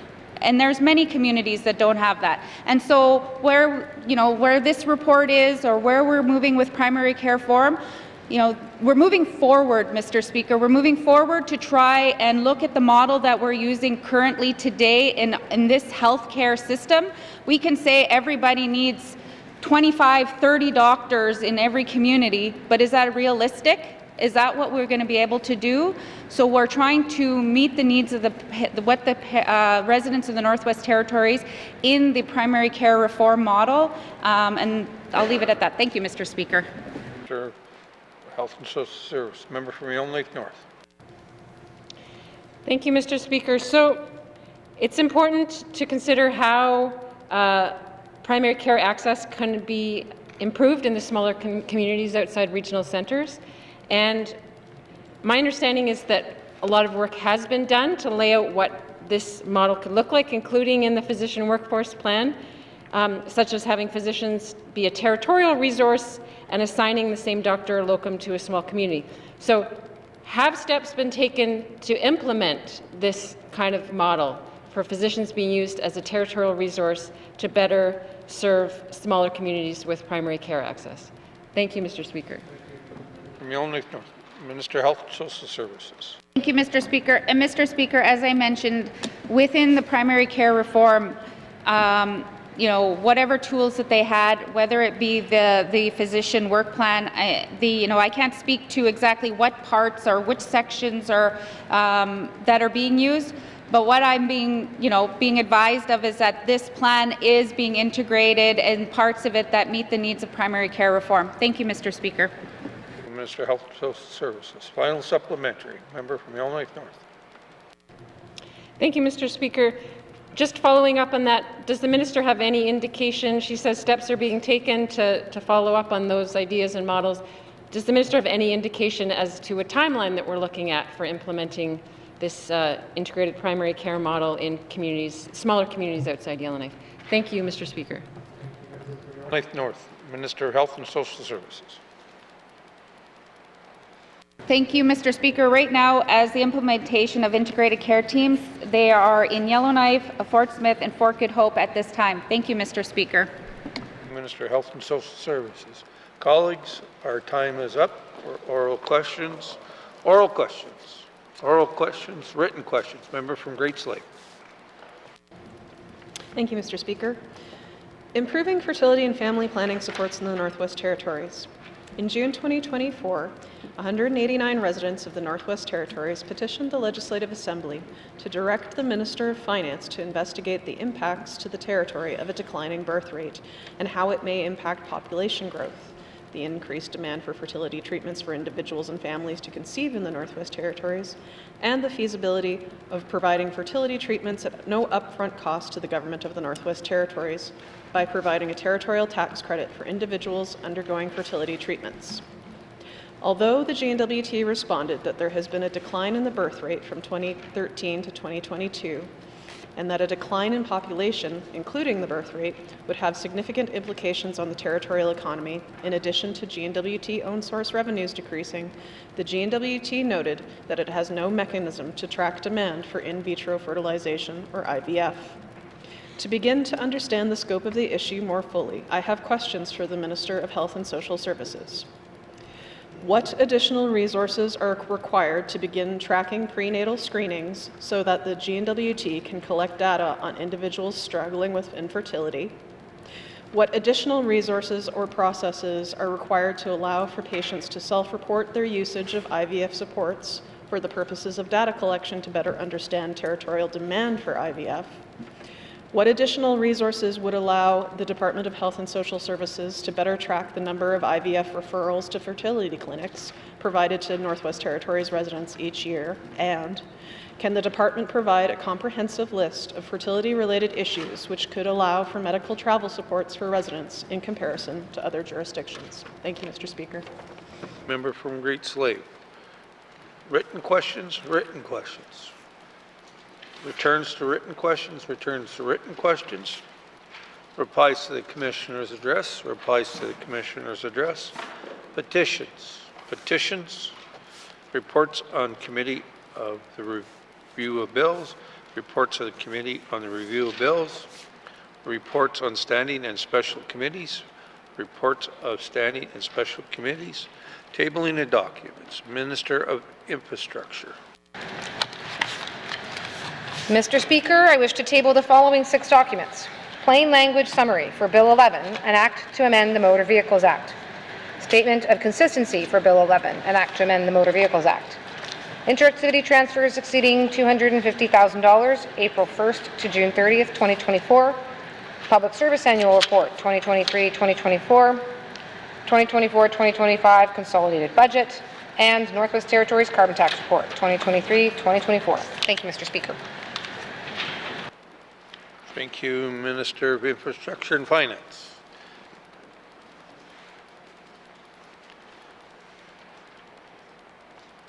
Table of documents. Premier. Mr. Speaker, I wish to table the following 2 documents. Plain language summary for Bill 12, Business Day Statute Law Amendment Act, and United Nations Declaration on the Rights of Indigenous Peoples Action Plan Committee Annual Report. Thank you, Mr. Speaker. Thank you, Mr. Premier. Tabling of documents, tabling of documents. Notice of motions. Member from Yellowknife North. Thank you, Mr. Speaker. Mr. Speaker, I give notice that on Friday, November 1st, 2024, I will move the following motion. I move, seconded by the Honourable Member for Hay River North, that notwithstanding Rule 2.1, when this House adjourns on Friday, November 1st, 2024, it shall be adjourned until Wednesday, February 5th, 2025. And further, that any time prior to February 5th, 2025, if the Speaker is satisfied after consultation with the Executive Council and members of the Legislative Assembly that the public interest requires that the House should meet at an earlier time during the adjournment, the Speaker may give notice.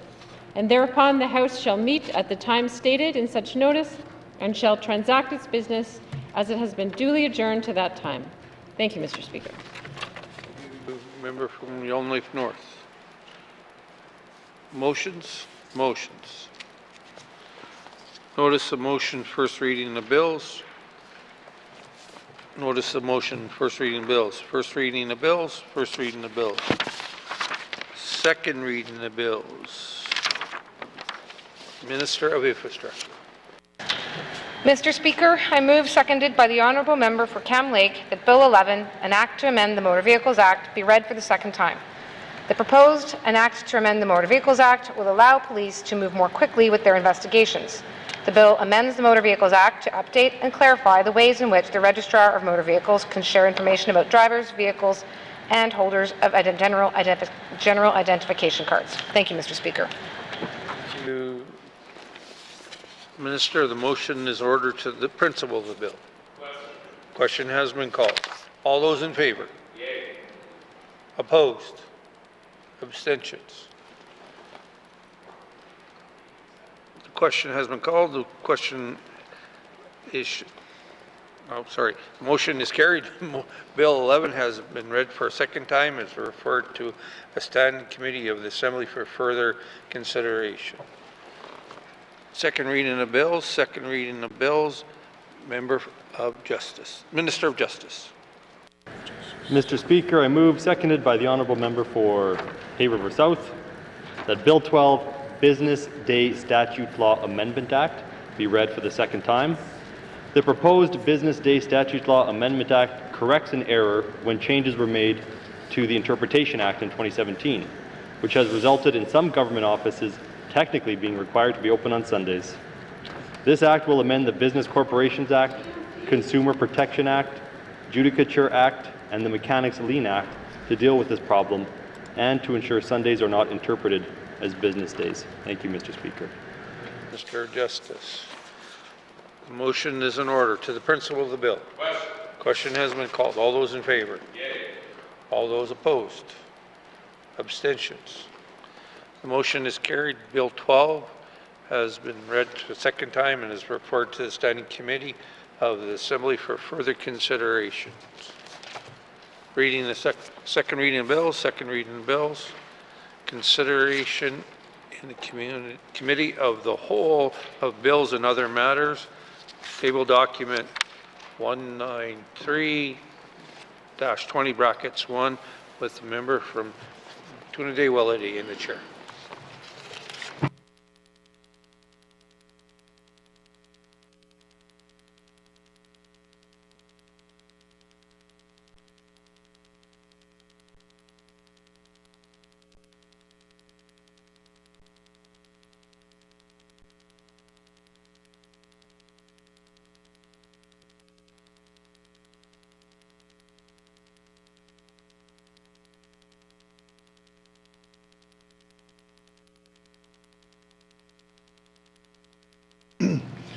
Thank you all. I now call the Committee of the Whole to order.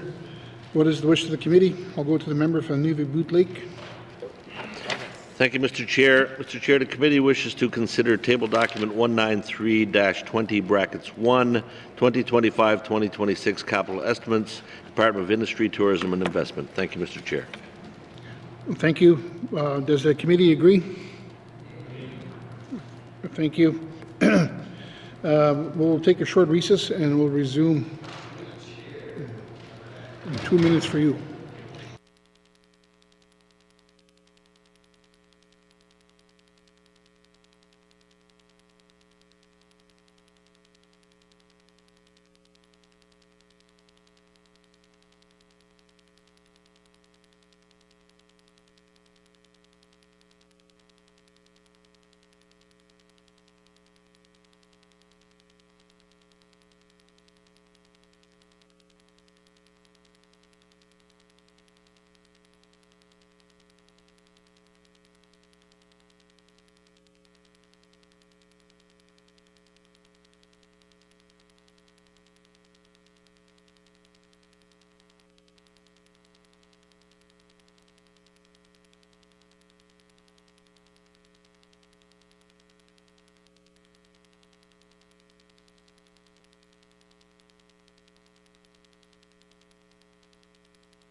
Committee, we have agreed to consider table documents 193-20 brackets 1, capital estimates 2025-2026.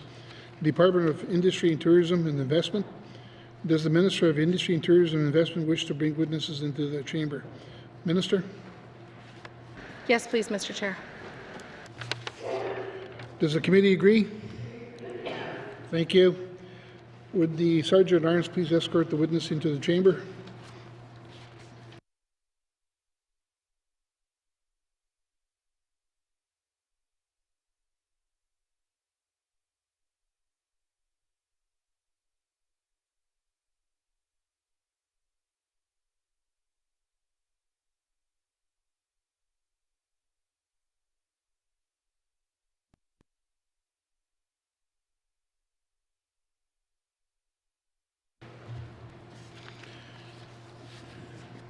Would the Minister please introduce the witnesses? Mr. Chair, to my left, I have Pamela Strand, Deputy Minister of Industry, Tourism and Investment, and to my right, I have Nina Salvador, who is the Director of Corporate Services. And I know I got that title wrong, I'm going to say. Director of Knowing Everything. All right, thank you, Minister. The committee has agreed to forego general comments. Is the committee agreed to proceed to detail contained in table documents? The committee agree? Okay, thank you. Committee, the Department of Industry and Tourism and Investment begins on page 45. We will defer the department totals and review the estimates by activity summary, beginning on page 46 with the economic diversification business support with information item on page 47. Are there any questions? I'll go to the member from Great Slave. Thank you, Mr. Chair. Mr. Chair, the Robertson Drive dock rehabilitation, I have been talking about this with the Minister for some time, as it is in my riding. Can the Minister explain where we are at with the environmental, or I guess it's a technical assessment that was being conducted by the Department of Fisheries and Oceans? Thank you, Mr. Chair. Thank you. I'll go to the Minister. Thank you very much, Mr. Chair. So, Mr. Chair, the member is right that we did work with Department of Fisheries and Oceans, their Small Craft Harbors Division, in order to do a feasibility study. Part of that study was an environmental site assessment, phase 1 and phase 2. The feasibility study that was conducted by Fisheries and Oceans found that the location didn't adequately fulfill the needs of the GNWT. And so we are currently working with both infrastructure and ECC on next steps on that one. Thank you. Thank you. I'll go to the member from Great Slave. Thank you, Mr. Chair, and thank you to the Minister for that. I'm hoping the Minister might be able to explain then what the department wishes to do at that location. I'm sure she's quite aware that that location is a bit of a public safety issue. The grade of the road going down to the water is dangerous for folks who are using recreational craft, and it is a well-loved docking area. So if she could expound on that a little bit more, I'd appreciate it. Thank you, Mr. Chair. Thank you. I'll go to the Minister. Thank you, Mr. Chair, and absolutely agree with the member that it is certainly a location that is frequented by multiple residents of Yellowknife. Currently, we don't have a final decision on this property. I wanted to be very transparent with this House as to where this project stands. We're continuing to work with ECC and infrastructure on that decision, and as soon as I do have further information from both departments and am able to work towards a decision and have one and have further information for the House, I'd be happy to share it. From Great Slave. Thank you, Mr. Chair. Recognizing that the Giant Mine remediation project will be shutting down some public access to Great Slave Lake, I would anticipate that this dock and other public points of entry will be greatly increased. So does the Minister have any contemplation of that impact on the Robertson Dock at this time. Thank you, Mr. Chair. Thank you. I'll go to the minister. Thank you very much, Mr. Chair. Mr. Chair, we're certainly live to that and live to the increase in traffic expected, and we're definitely optimistic about identifying a more suitable space. And we are also at the same time as working through this information proactively, working on identifying additional spots within town. Thank you. Thank you. I'll go to the member from Greensleeve. Thank you, Mr. Chair. And so in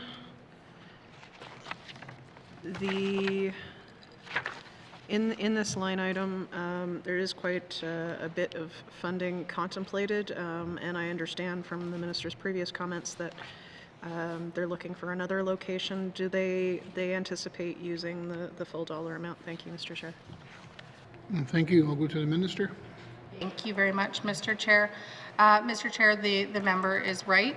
This project is 100% funded by the Canada Infrastructure Program, and we at this time are not optimistic that this funding is going to be able to roll into another project in this year. But certainly when I kind of have all of these pieces brought together, I would be very happy to update the House on the current status of this project once we get to that decision-making. Okay. Thank you. I'll go to the member from Greensleeve. Thanks, Mr. Chair. Nothing further. Thank you. Are there any more questions from members? We'll go to the member from Yellowknife North. Thank you, Mr. Chair. So on this project, can the minister explain how the City of Yellowknife has been engaged in planning for the project and how it both fits into the city's land use planning and sort of other sorts of planning, economic development planning? Thank you, Mr. Chair. Thank you. To the minister. Thank you very much, Mr. Chair. Mr. Chair, we work to be as engaged as possible with the city. I definitely routinely meet with the Mayor of Yellowknife as well as the city manager. I believe I just had a meeting this week, although it's been, I think that was Monday. Could have been Friday, but I think it was Monday. And so I do try to be as engaged as possible with colleagues from other branches of leadership and make sure that we're working together as best as possible.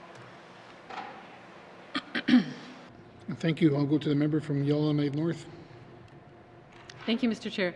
Can the minister speak to specifically engagement on this particular project and whether the city has raised any questions or concerns about this project? Thank you, Mr. Chair. Thank you. I'll go to the minister. Thank you, Mr. Chair. Mr. Chair, I can definitely share that the mayor has not raised concerns about this particular project to me, but certainly this project's lifetime predates my time in this seat. And so with your permission, Mr. Chair, through yourself, I'd like to pass to the Deputy Minister. Thank you. I'll go to the Deputy Minister. Thank you, Mr. Chair. Yes, the city has expressed the want and desire to have a multi-purpose site. We know that Robertson Dock is maybe a bit distant from, the downtown core, and that's always been, I think, a comment that we've taken into consideration, but the availability of sites has been very limited. So we continuously seek their feedback, and as we look on the new sites and the options for them, we're working with the city on that one. Thank you, Mr. Chair. Thank you. I'll go to the member from Yellowknife North. Thank you, Mr. Chair. Just to close that loop, I just encourage the minister and her staff to continue to work closely with the city. I think there's a lot of goals that are aligned, and there's efforts and resources at the city level too for economic diversification and business support. So just making sure that people are all pulling in the same direction and we don't either duplicate efforts or end up working at cross purposes when we have scarce resources in this territory and certainly need to do everything we can to support economic diversification, including the fisheries industry, and really boost the infrastructure we have for that here in Yellowknife. Thank you. We'll go back to the minister. Thank you, Mr. Chair. Mr. Chair, I absolutely agree, and I'm all ears for any opportunity to work together and to combined resources. Thank you. Thank you. I'll go to the member from Yellowknife North. So, thank you. Is there any other members that have questions? Okay, don't see none. The Department of Industry and Tourism and Investment, Economic Diversification and Business Support Infrastructure Investment, $2,250,000. Does the committee agree? Thank you, members. Please turn to page 48, Minerals and Petroleum Resources with information items on page 49. Are there any questions? I'm going to go to the member from Range Lake.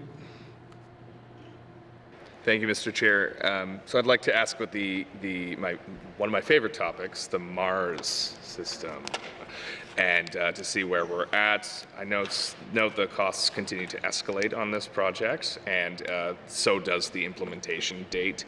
So can the minister provide an update to the House? Thank you. Thank you. I'll go to the minister.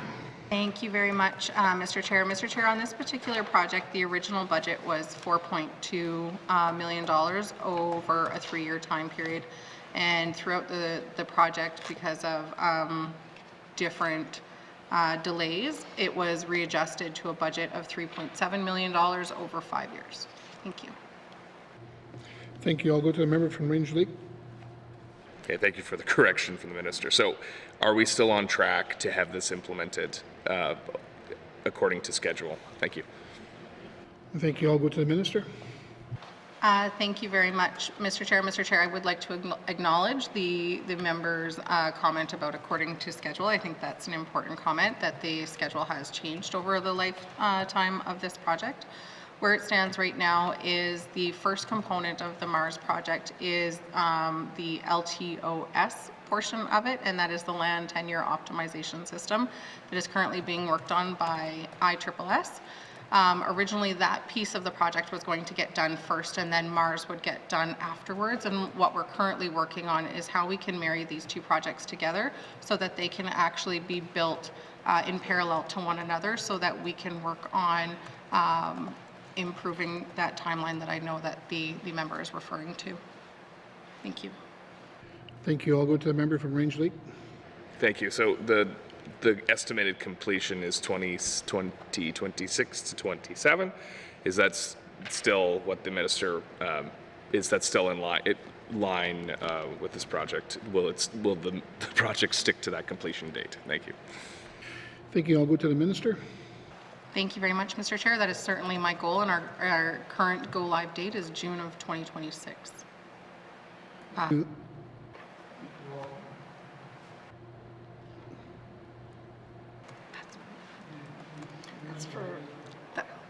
Sorry. For further detail, Mr. Chair, can I pass to the Deputy Minister, please? Yeah, I'll go to the Deputy Minister. Thank you, Mr. Chair. Yes, the minister is referring to the first phase of LTOS of next year for the oil and gas go live, or probably before that. The implementation of MARS is expected for Q1 of 2027. Thank you, Mr. Chair. Thank you. We'll go to the member from Great Sleeve.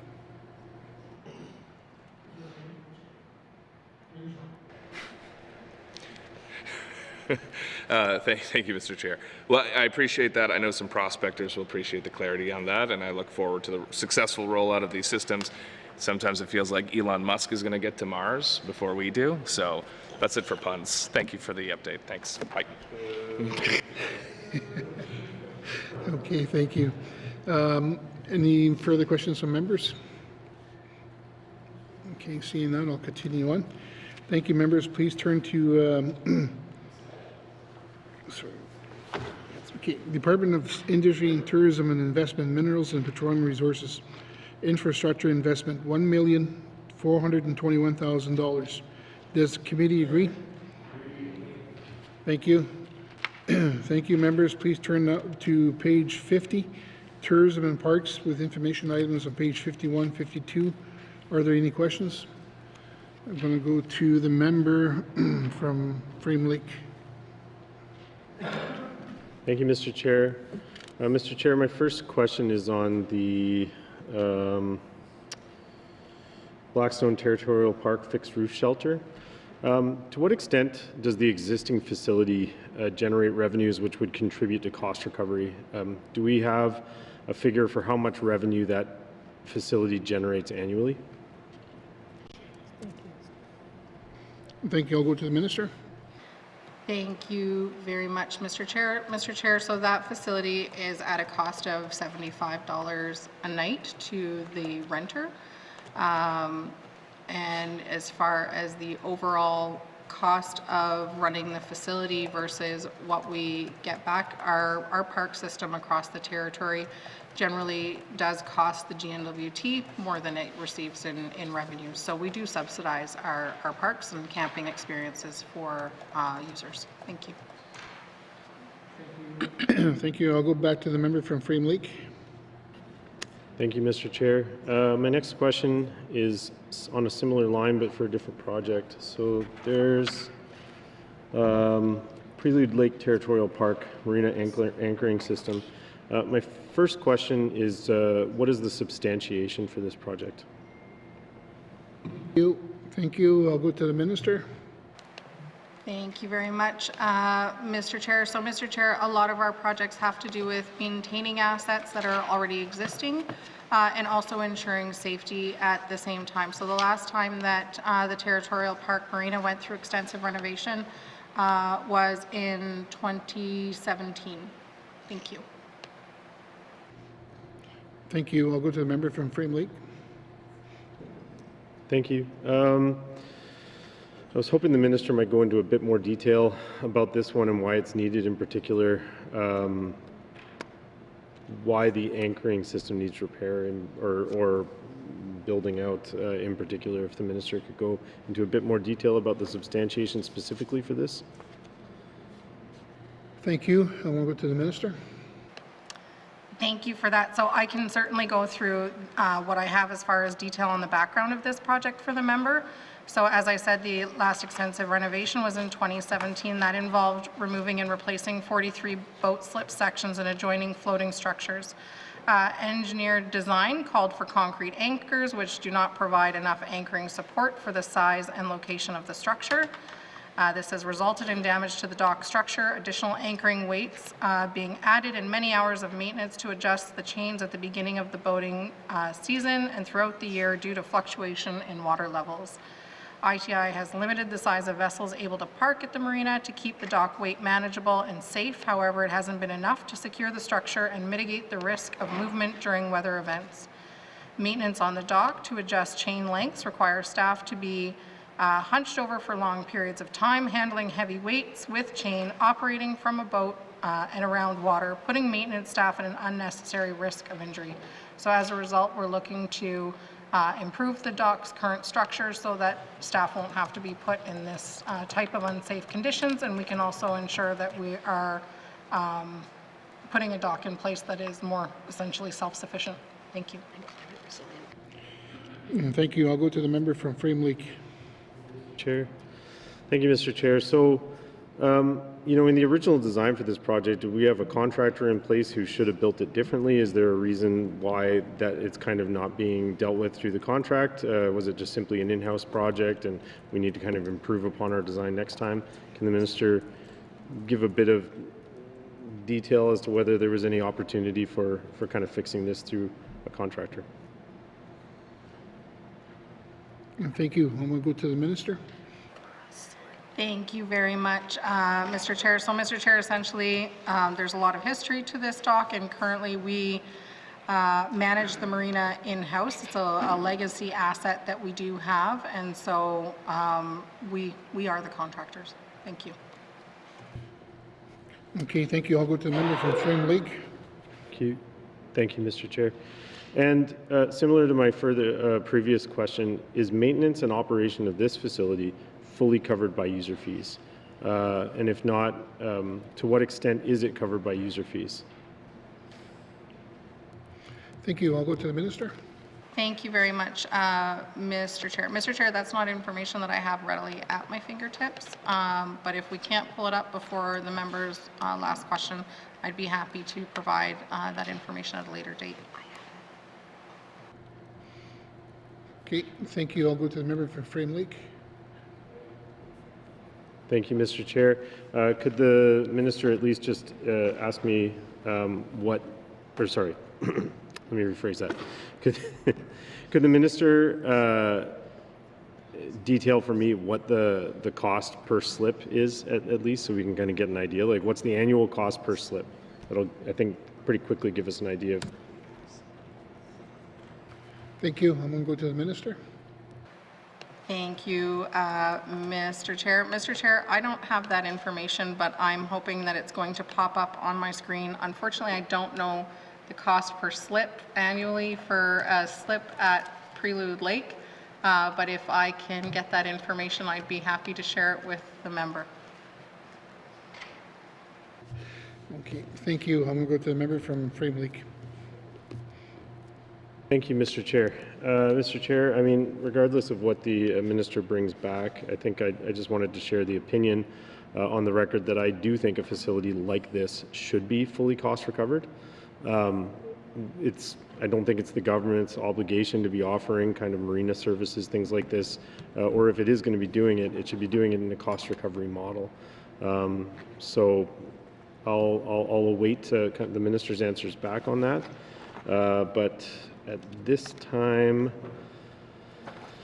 I don't think, well, I'll ask a few more questions actually while I have a bit of time. The next one is substantiation for the Fort Simpson Territorial Park at Gatehouse residents. Can the minister give members some detail on that one and why it's being requested? Okay, thank you. I'm going to go to the minister. Thank you very much, Mr. Chair. So currently the park does not have a designated park contractor residence, which in some cases does not provide staff to always be on site during evening hours.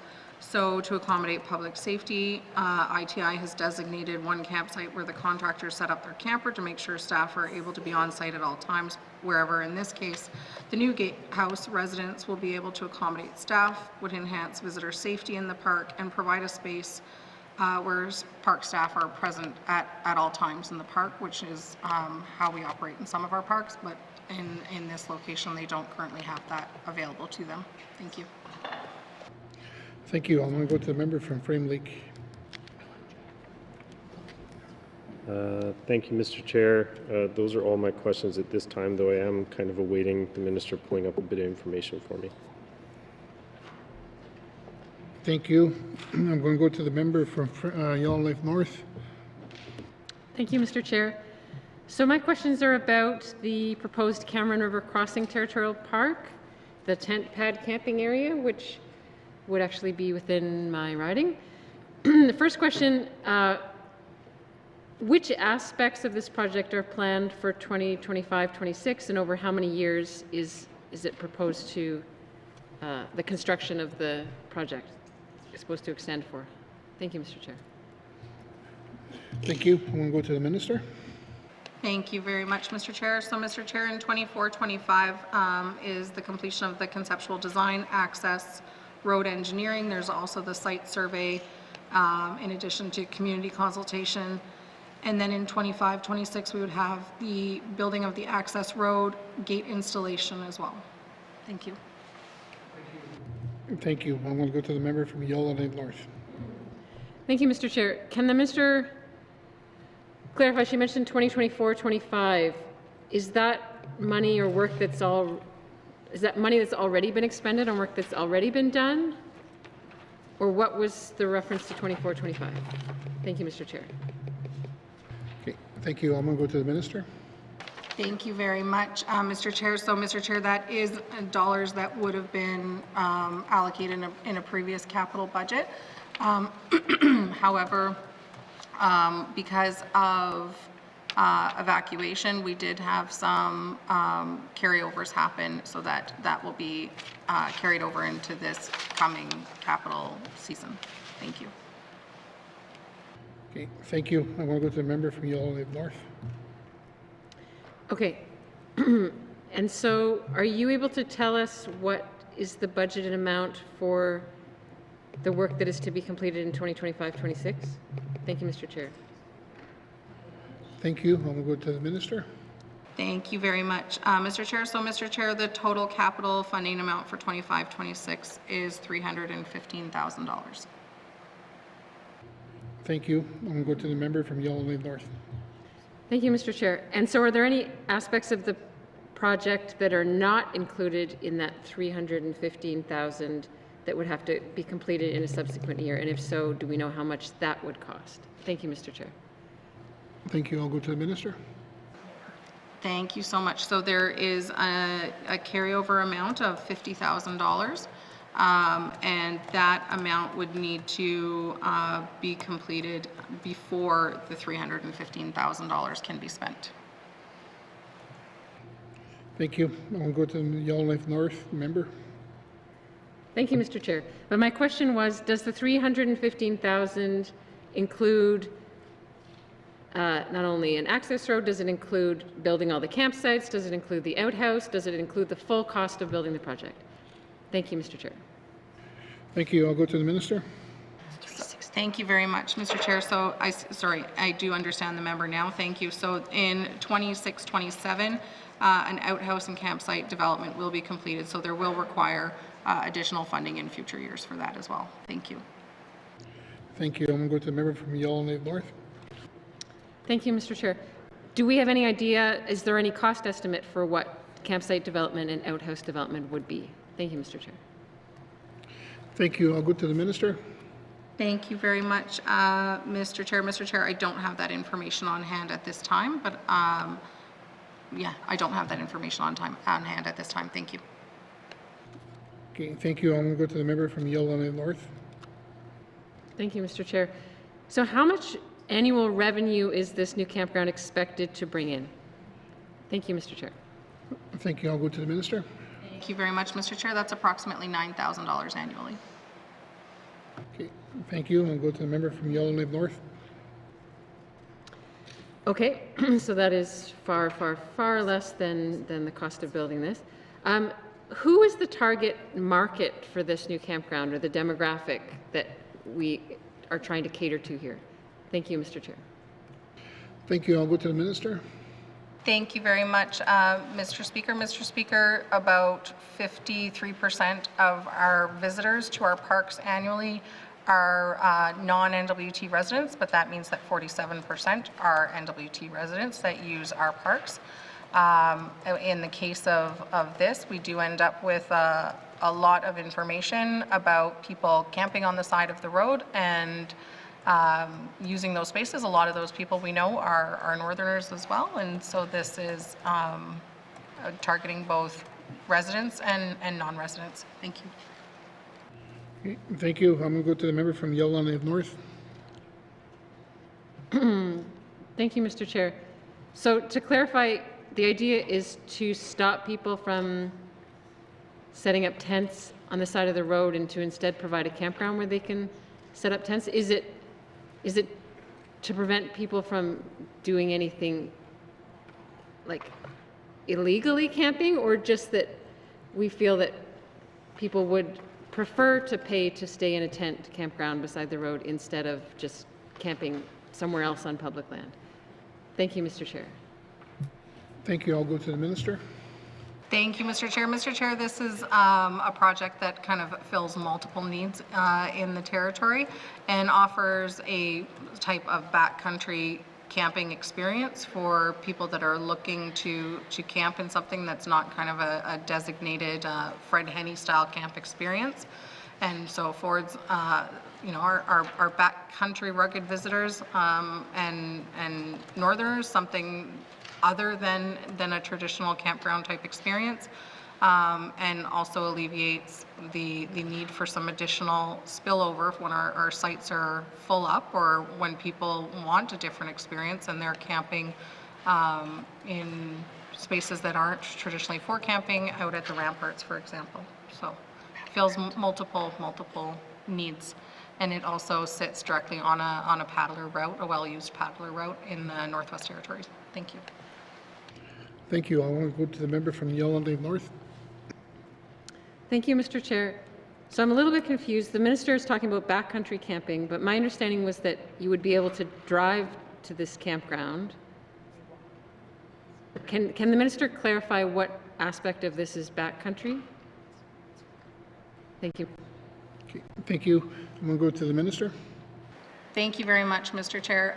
Mr. Chair, I guess there's a lot of different people have different definitions, and when you have to get out of your vehicle and you hike in with a backpack on your back and set up next to a road, whether that's 20 feet or, 20 hours, it's still something that is different than the traditional camp experience, is something that fills a need in the territory, and so that's why this exists. I think that we'll have a multitude of different people using it. I could see people from, along the North Slave wanting to go out for a weekend. I can see people from down south coming up and wanting to have an experience that isn't next to RVs and campers and a quieter experience. And so I think that this speaks to the need to have different experiences for people using our parks, and we don't have one of these types of setups in the North Slave at this point. Thank you. Thank you. I'll go to the member from Yellowknife North. Thank you, Mr. Chair. Last question is, was this conclusion reached that we have like a hole that, or a gap that we need to fill here? Was that based on some kind of survey, or like who is the department talked to determine that we have this unmet need or this market for this kind of campground? Thank you, Mr. Chair. Thank you. I'll go to the minister.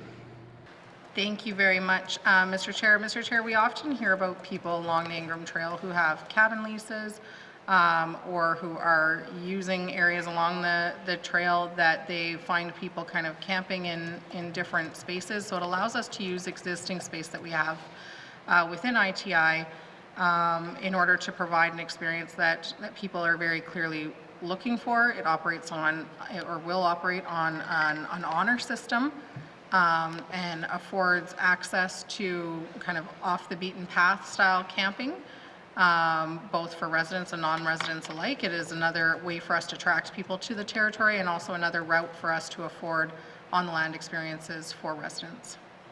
Thank you. Thank you. I'm going to go to the member from Yellowknife North. That's all my questions at this point. Thank you, Mr. Chair. Thank you. Next on my list, I have the member from the Decho. Thank you, Mr. Chair. My question is about the 60th Parallel Territorial Park Outhouse at the Enterprise, wheelchair accessible outhouse.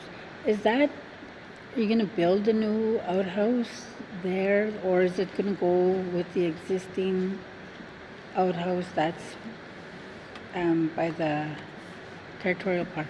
Thank you. Thank you. To the minister. Thank you very much, Mr. Chair. So, Mr. Chair, this is the installation of a gravity-fed water system to upgrade the existing outhouses and potentially capable of supporting flush toilets. These enhancements would increase the number of total outhouses on site at the pullout to 3. Thank you. Thank you. I'll go to the member of the Decho. Thank you, Mr. Chair. Is that going to be used year-round? Is that the year-round access? So if it's year-round, it'll be heated, I'm assuming. Thank you. Okay, thank you. I'm going to go to the minister. Thank you very much, Mr. Chair. The answer to those questions are yes. Thank you. I'll go to the member from the Decho. Oh, that's awesome. I have a lot of people that travel back and forth, and they're probably really happy right now to hear that news. What is the cost of that going to be to build that? Thank you. Thank you. I'll go to the minister. Thank you, Mr. Chair. Mr. Chair, we've budgeted $110,000 for this project. Okay, thank you. I'll go to the member from the Decho. Good. Yeah, another question I have, and another one is what is the fencing upgrades and security camera installation for Inuvik? Happy Valley Territorial Park. Why cameras and fencing? Thank you. Thank you. I'll go to the minister.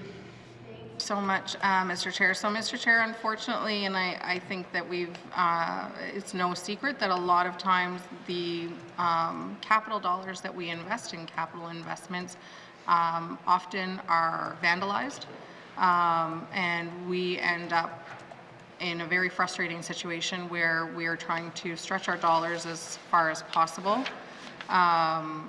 in order to serve residents of the Northwest Territories, and we end up with things being vandalized and destroyed. And so this here is in response to arson, vandalism, theft, and trespassing occurrences that have resulted in infrastructure damage that has exceeded tens of thousands of dollars. And so this is not something we normally do at parks, but in response to trying to preserve the investment of hard-earned tax dollars of the people of the Northwest Territories, this is one of the things that we're trying out.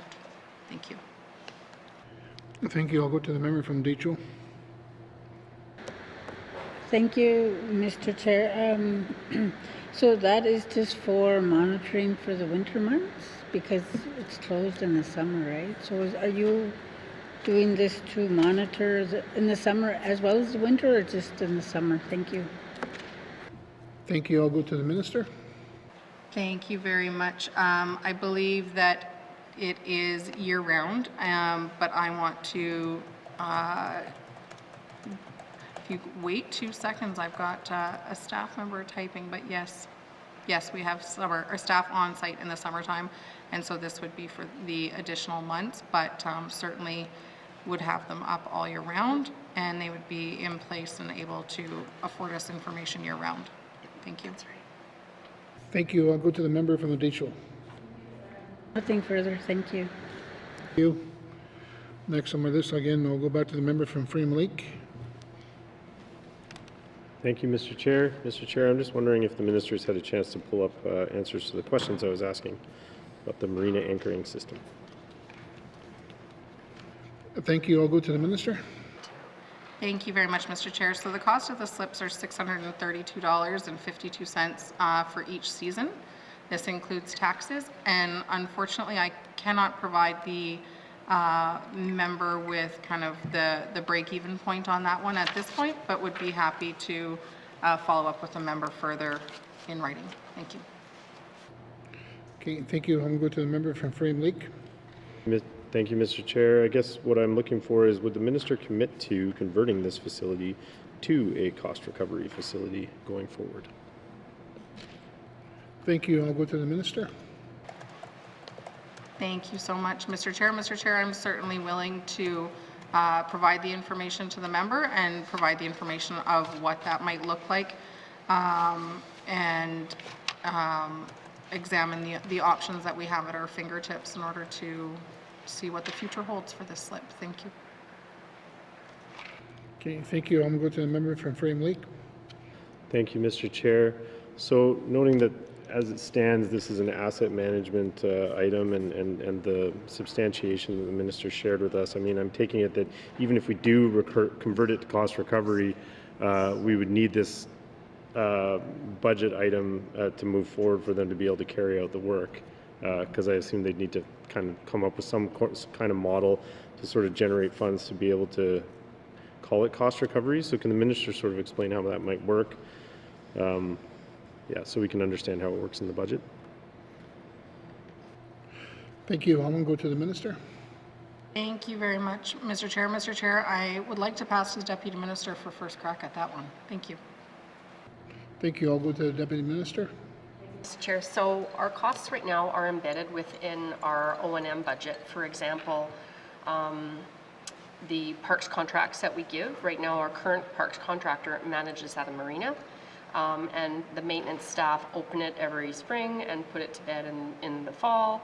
And so those O&M costs, I mean, surely we will get the costs for what it costs to manage, but you're right. You know, this is a big project for us. Generally, you don't have these type of line items in the department. Thank you, Mr. Chair. Thank you. I'll go to the member from Frame Lake. Okay, thank you, Mr. Chair. I mean, yeah, I mean, my comments stand that I think facilities like this, you know, need to be, I think we need to be thinking in a time when the government is having so much difficulty paying its bills. looking at facilities like this and targeting them for becoming cost recovery if we can. But at this time, I mean, we're looking at an item of asset management too, and once we have an asset, we do need to maintain it. So I am in support of keeping this in here, but would like the department to get that information to us and discuss how we can recover our costs for providing facilities like this. Thank you. Or questions on these items for now, Mr. Chair. Thank you. Thank you. Is there any questions from members? Seeing none. The Department of Industry and Tourism and Investment, Tourism and Parks and Infrastructure Investments, $2,978,000. Does the committee agree? Oh, Mr. Morris. Sorry, I'm going to the member from Frame Lake. Thank you, Mr. Chair. Mr. Chair, I move that the Department of Industry, Tourism and Investment, just reading this motion here. The Industry, Tourism and Investment, Tourism and Parks, Operations Expenditure Summary 2025-2026 capital estimates be reduced by $865,000. And I can give some more substantiation for that motion in a second. Thank you. Thank you.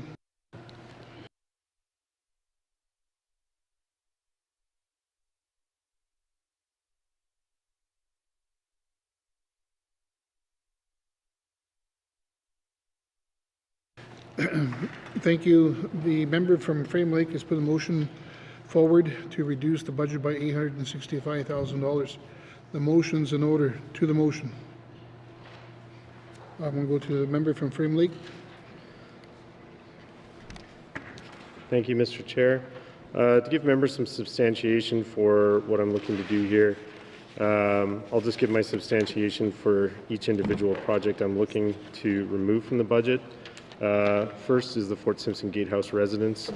In the substantiation, they note, as the minister shared with us, that this is a site where the current park operator maintains a presence using an RV, and this one I just feel like adding new infrastructure to our parks right now in a time when we're trying to conserve costs is just not justifiable. I think that the way the park is being managed right now is reasonable, and so I would like to remove that line item. The next one is the Blackstone Park fixed roof structure. The bottom line here is I don't believe this additional structure is a need to have, and would prefer that this kind of money be going towards housing maintenance or construction. So I am suggesting that we cut that one, knowing that we are not recovering our costs from these facilities. We can't keep adding to the number of facilities that we have to build and maintain. The third line item that I'm looking to remove with this motion is the Cameron Crossing Park. With this one, I simply don't agree with the substantiation for the park, and again, note that the cost of building and maintaining these facilities is growing, and the more that we continue to grow these costs for construction, for maintenance, the more money that we have to pour into O&M. This is the slow growth, the death by 1,000 cuts that is preventing us from being able to afford to run the territory. And so I think we need to scrutinize these projects carefully, and we have to look at what we can and can't build.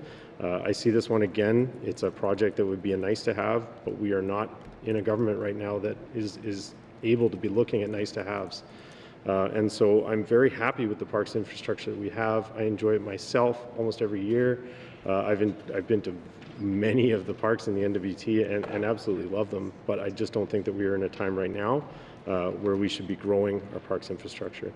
So with that, Mr. Chair, I have brought forward a couple of cuts where I'm looking at items where we're building new. Anything related to asset management, I support, and I think we do need to be maintaining the assets that we've got. But when we're talking about questions about growing our assets, that's a different conversation. And I think, I've been very clear in some of my statements that I want to be focusing on our priorities. Our priorities include housing, and it would be my intention that this money be put, if possible, by Cabinet into Housing NWT's capital budget. Thank you, Mr. Chair. Thank you. Members, you could speak to the motion. Is there anybody else that wants to speak to the motion? I'm going to go to the member from Yellowknife North. Thank you, Mr. Chair. So I want to echo many of the points raised by my colleague from Frame Lake. I also am concerned with our fiscal situation and concerned with us continuing to build new infrastructure that is neither meeting basic needs nor delivering us back enough revenue to cover the costs of building and maintaining and operating it. And in particular, when I was looking at the proposal for the new Cameron River Crossing Territorial Park, first I want to say I do appreciate that we have staff that are trying to think creatively and think outside the box of new ideas and ways that we can serve residents. I really do appreciate that. In this particular case, I'm not convinced that there is a significant market that is currently being unserved by our current options. I didn't hear any evidence that there was some kind of survey or like sort of, scientific evidence or data that was collected on need. And certainly I spend a lot of time out camping in tents off of the Ingram Trail. And many of those paddling routes that are in that area that were mentioned, and it was mentioned that this could be sort of an overnight stopover, and I've never found the need, and no one I know who does similar things has ever felt the need to tent in a roadside established campground before heading out on the backcountry route that your destination is. So what we're looking at is $365,000 just initially, and that doesn't even cover the cost of actually building the campsites or the outhouse. So we don't even know what that additional cost would be in future years. And so I just don't think it's a good idea to proceed with this project.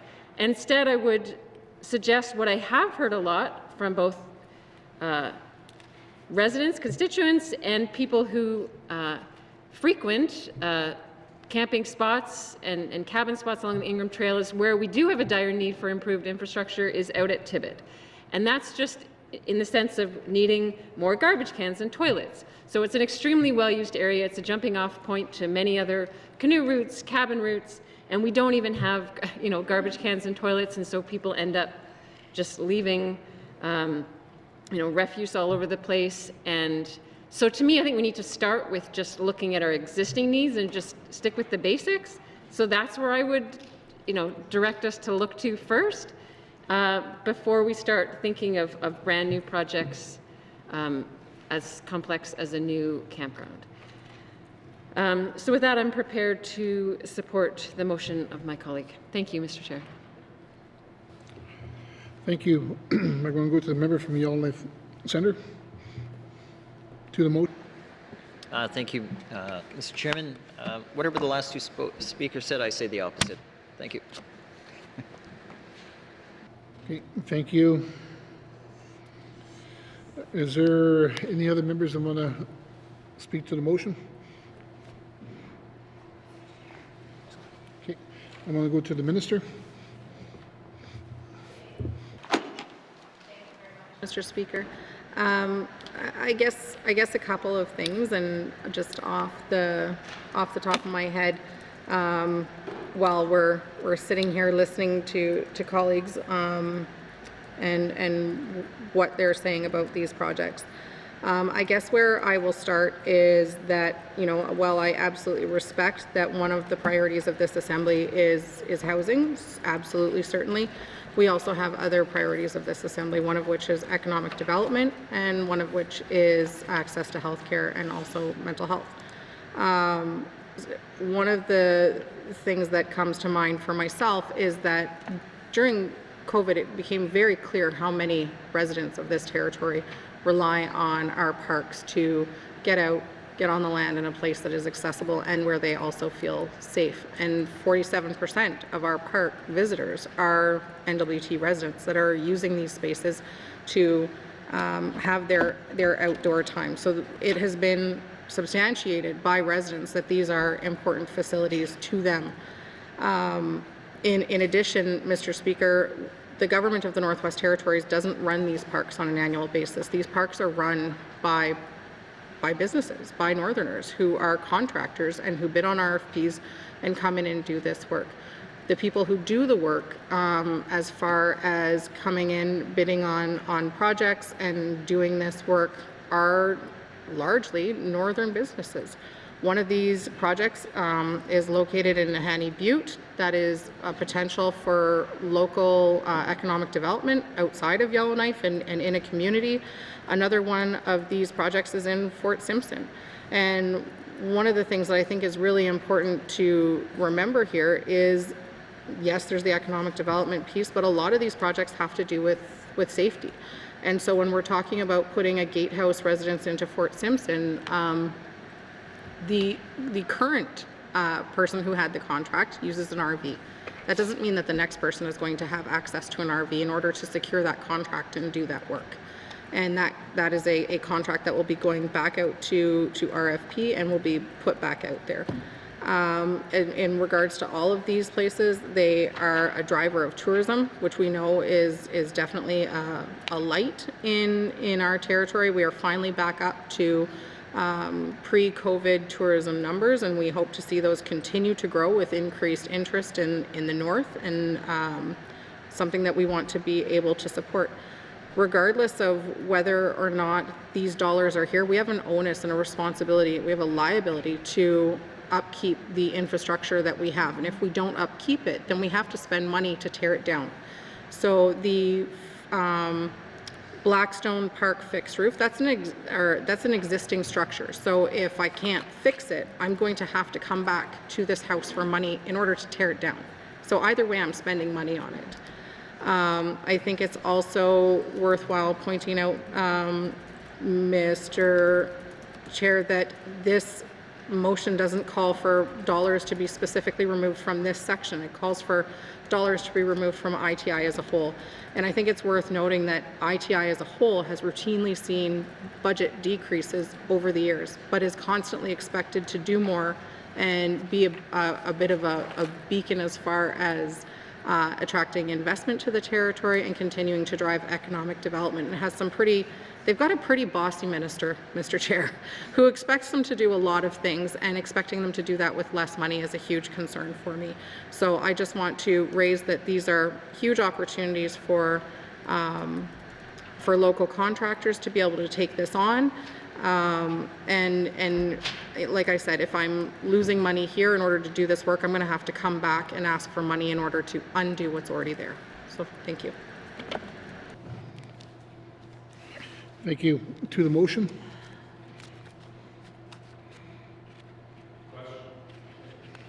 Okay, the motion's in order. Question has been called. All those in favor to the motion, please put your hands up so we can read for the record.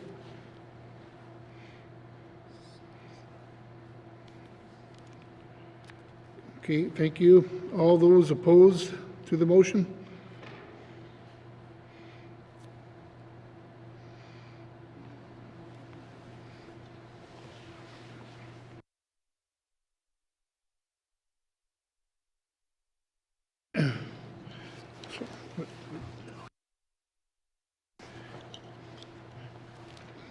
Thank you. The motion is not carried. Committee, I will call the activity summary, Department of Industry, Tourism and Investment and Parks and Infrastructure, $2,978,000. Does the committee agree? Thank you. Thank you, members. Please return now to the Department of Industry and Tourism and Investment summary found on page 45. The Department of Industry and Tourism and Investment 2025-2026 capital estimates $6,649,000. Does the committee agree?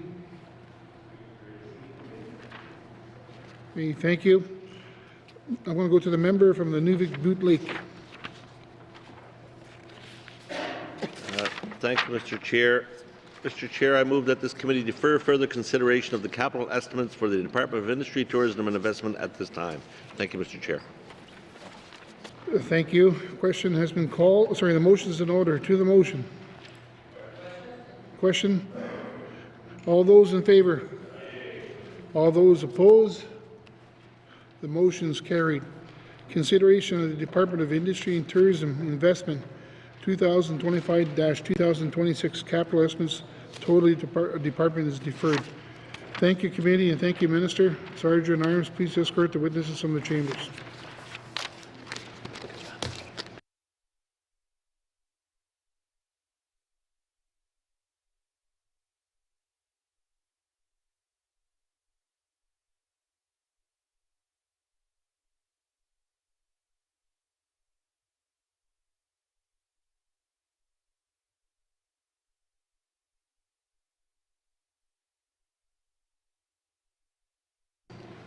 Thank you. I'm going to go to the member for the Nunavut Lake. Chair, rise and report progress. Thank you. Thank you. There's a motion on the floor to report progress. The motion is in order and non-debatable. All those in favor? All those opposed? Motion carried. I will now rise and report progress. Thank you.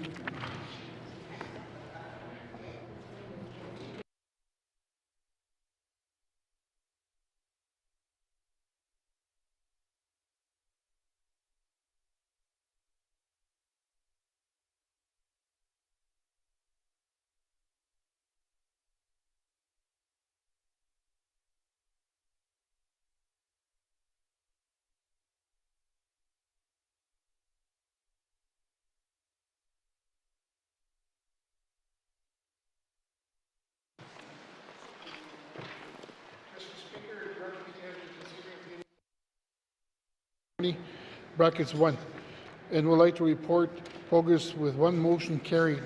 And Mr. Speaker, I move that the report of Committee of the Whole be concurred with. Thank you, Mr. Speaker. Availability. Can I have a seconder, please? Member from the Date Show. To the motion. Question has been called. All those in favor? Opposed? Abstentions? Motion passed. Yeah, it was close. Third reading of bills. Third reading of bills. Orders of the day, Madam Clerk. Thank you, Mr. Speaker. Orders of the day for Thursday, October 31st, 2024 at 1:30 p.m. Prayer, Minister Statement, Member Statement, Return to Oral Questions, Recognition of Visitors in the Gallery, Acknowledgements, Oral Questions, Written Questions, Returns to Written Questions, Replies to the Commissioner's Address, Petitions, Reports of Committees of the Review of Bills, Reports of Standing and Special Committees, Tabling of Documents, Notice of Motion, Motions, Motion 44, Notice of Motion of First Reading of Bills, First Reading of Bills, Bill 15, Second Reading of Bills, Consideration in Committee of the Whole and Bills and Other Matters, Table Document 193-20-1, Committee Report 17, Committee Report 18, Reports of Committee of the Whole, Third Reading of Bills, Orders of the Day. Thank you, Mr. Speaker. Thank you, Madam Clerk. This House stands adjourned till Thursday, October 31st at 2024 at 1:30 p.m.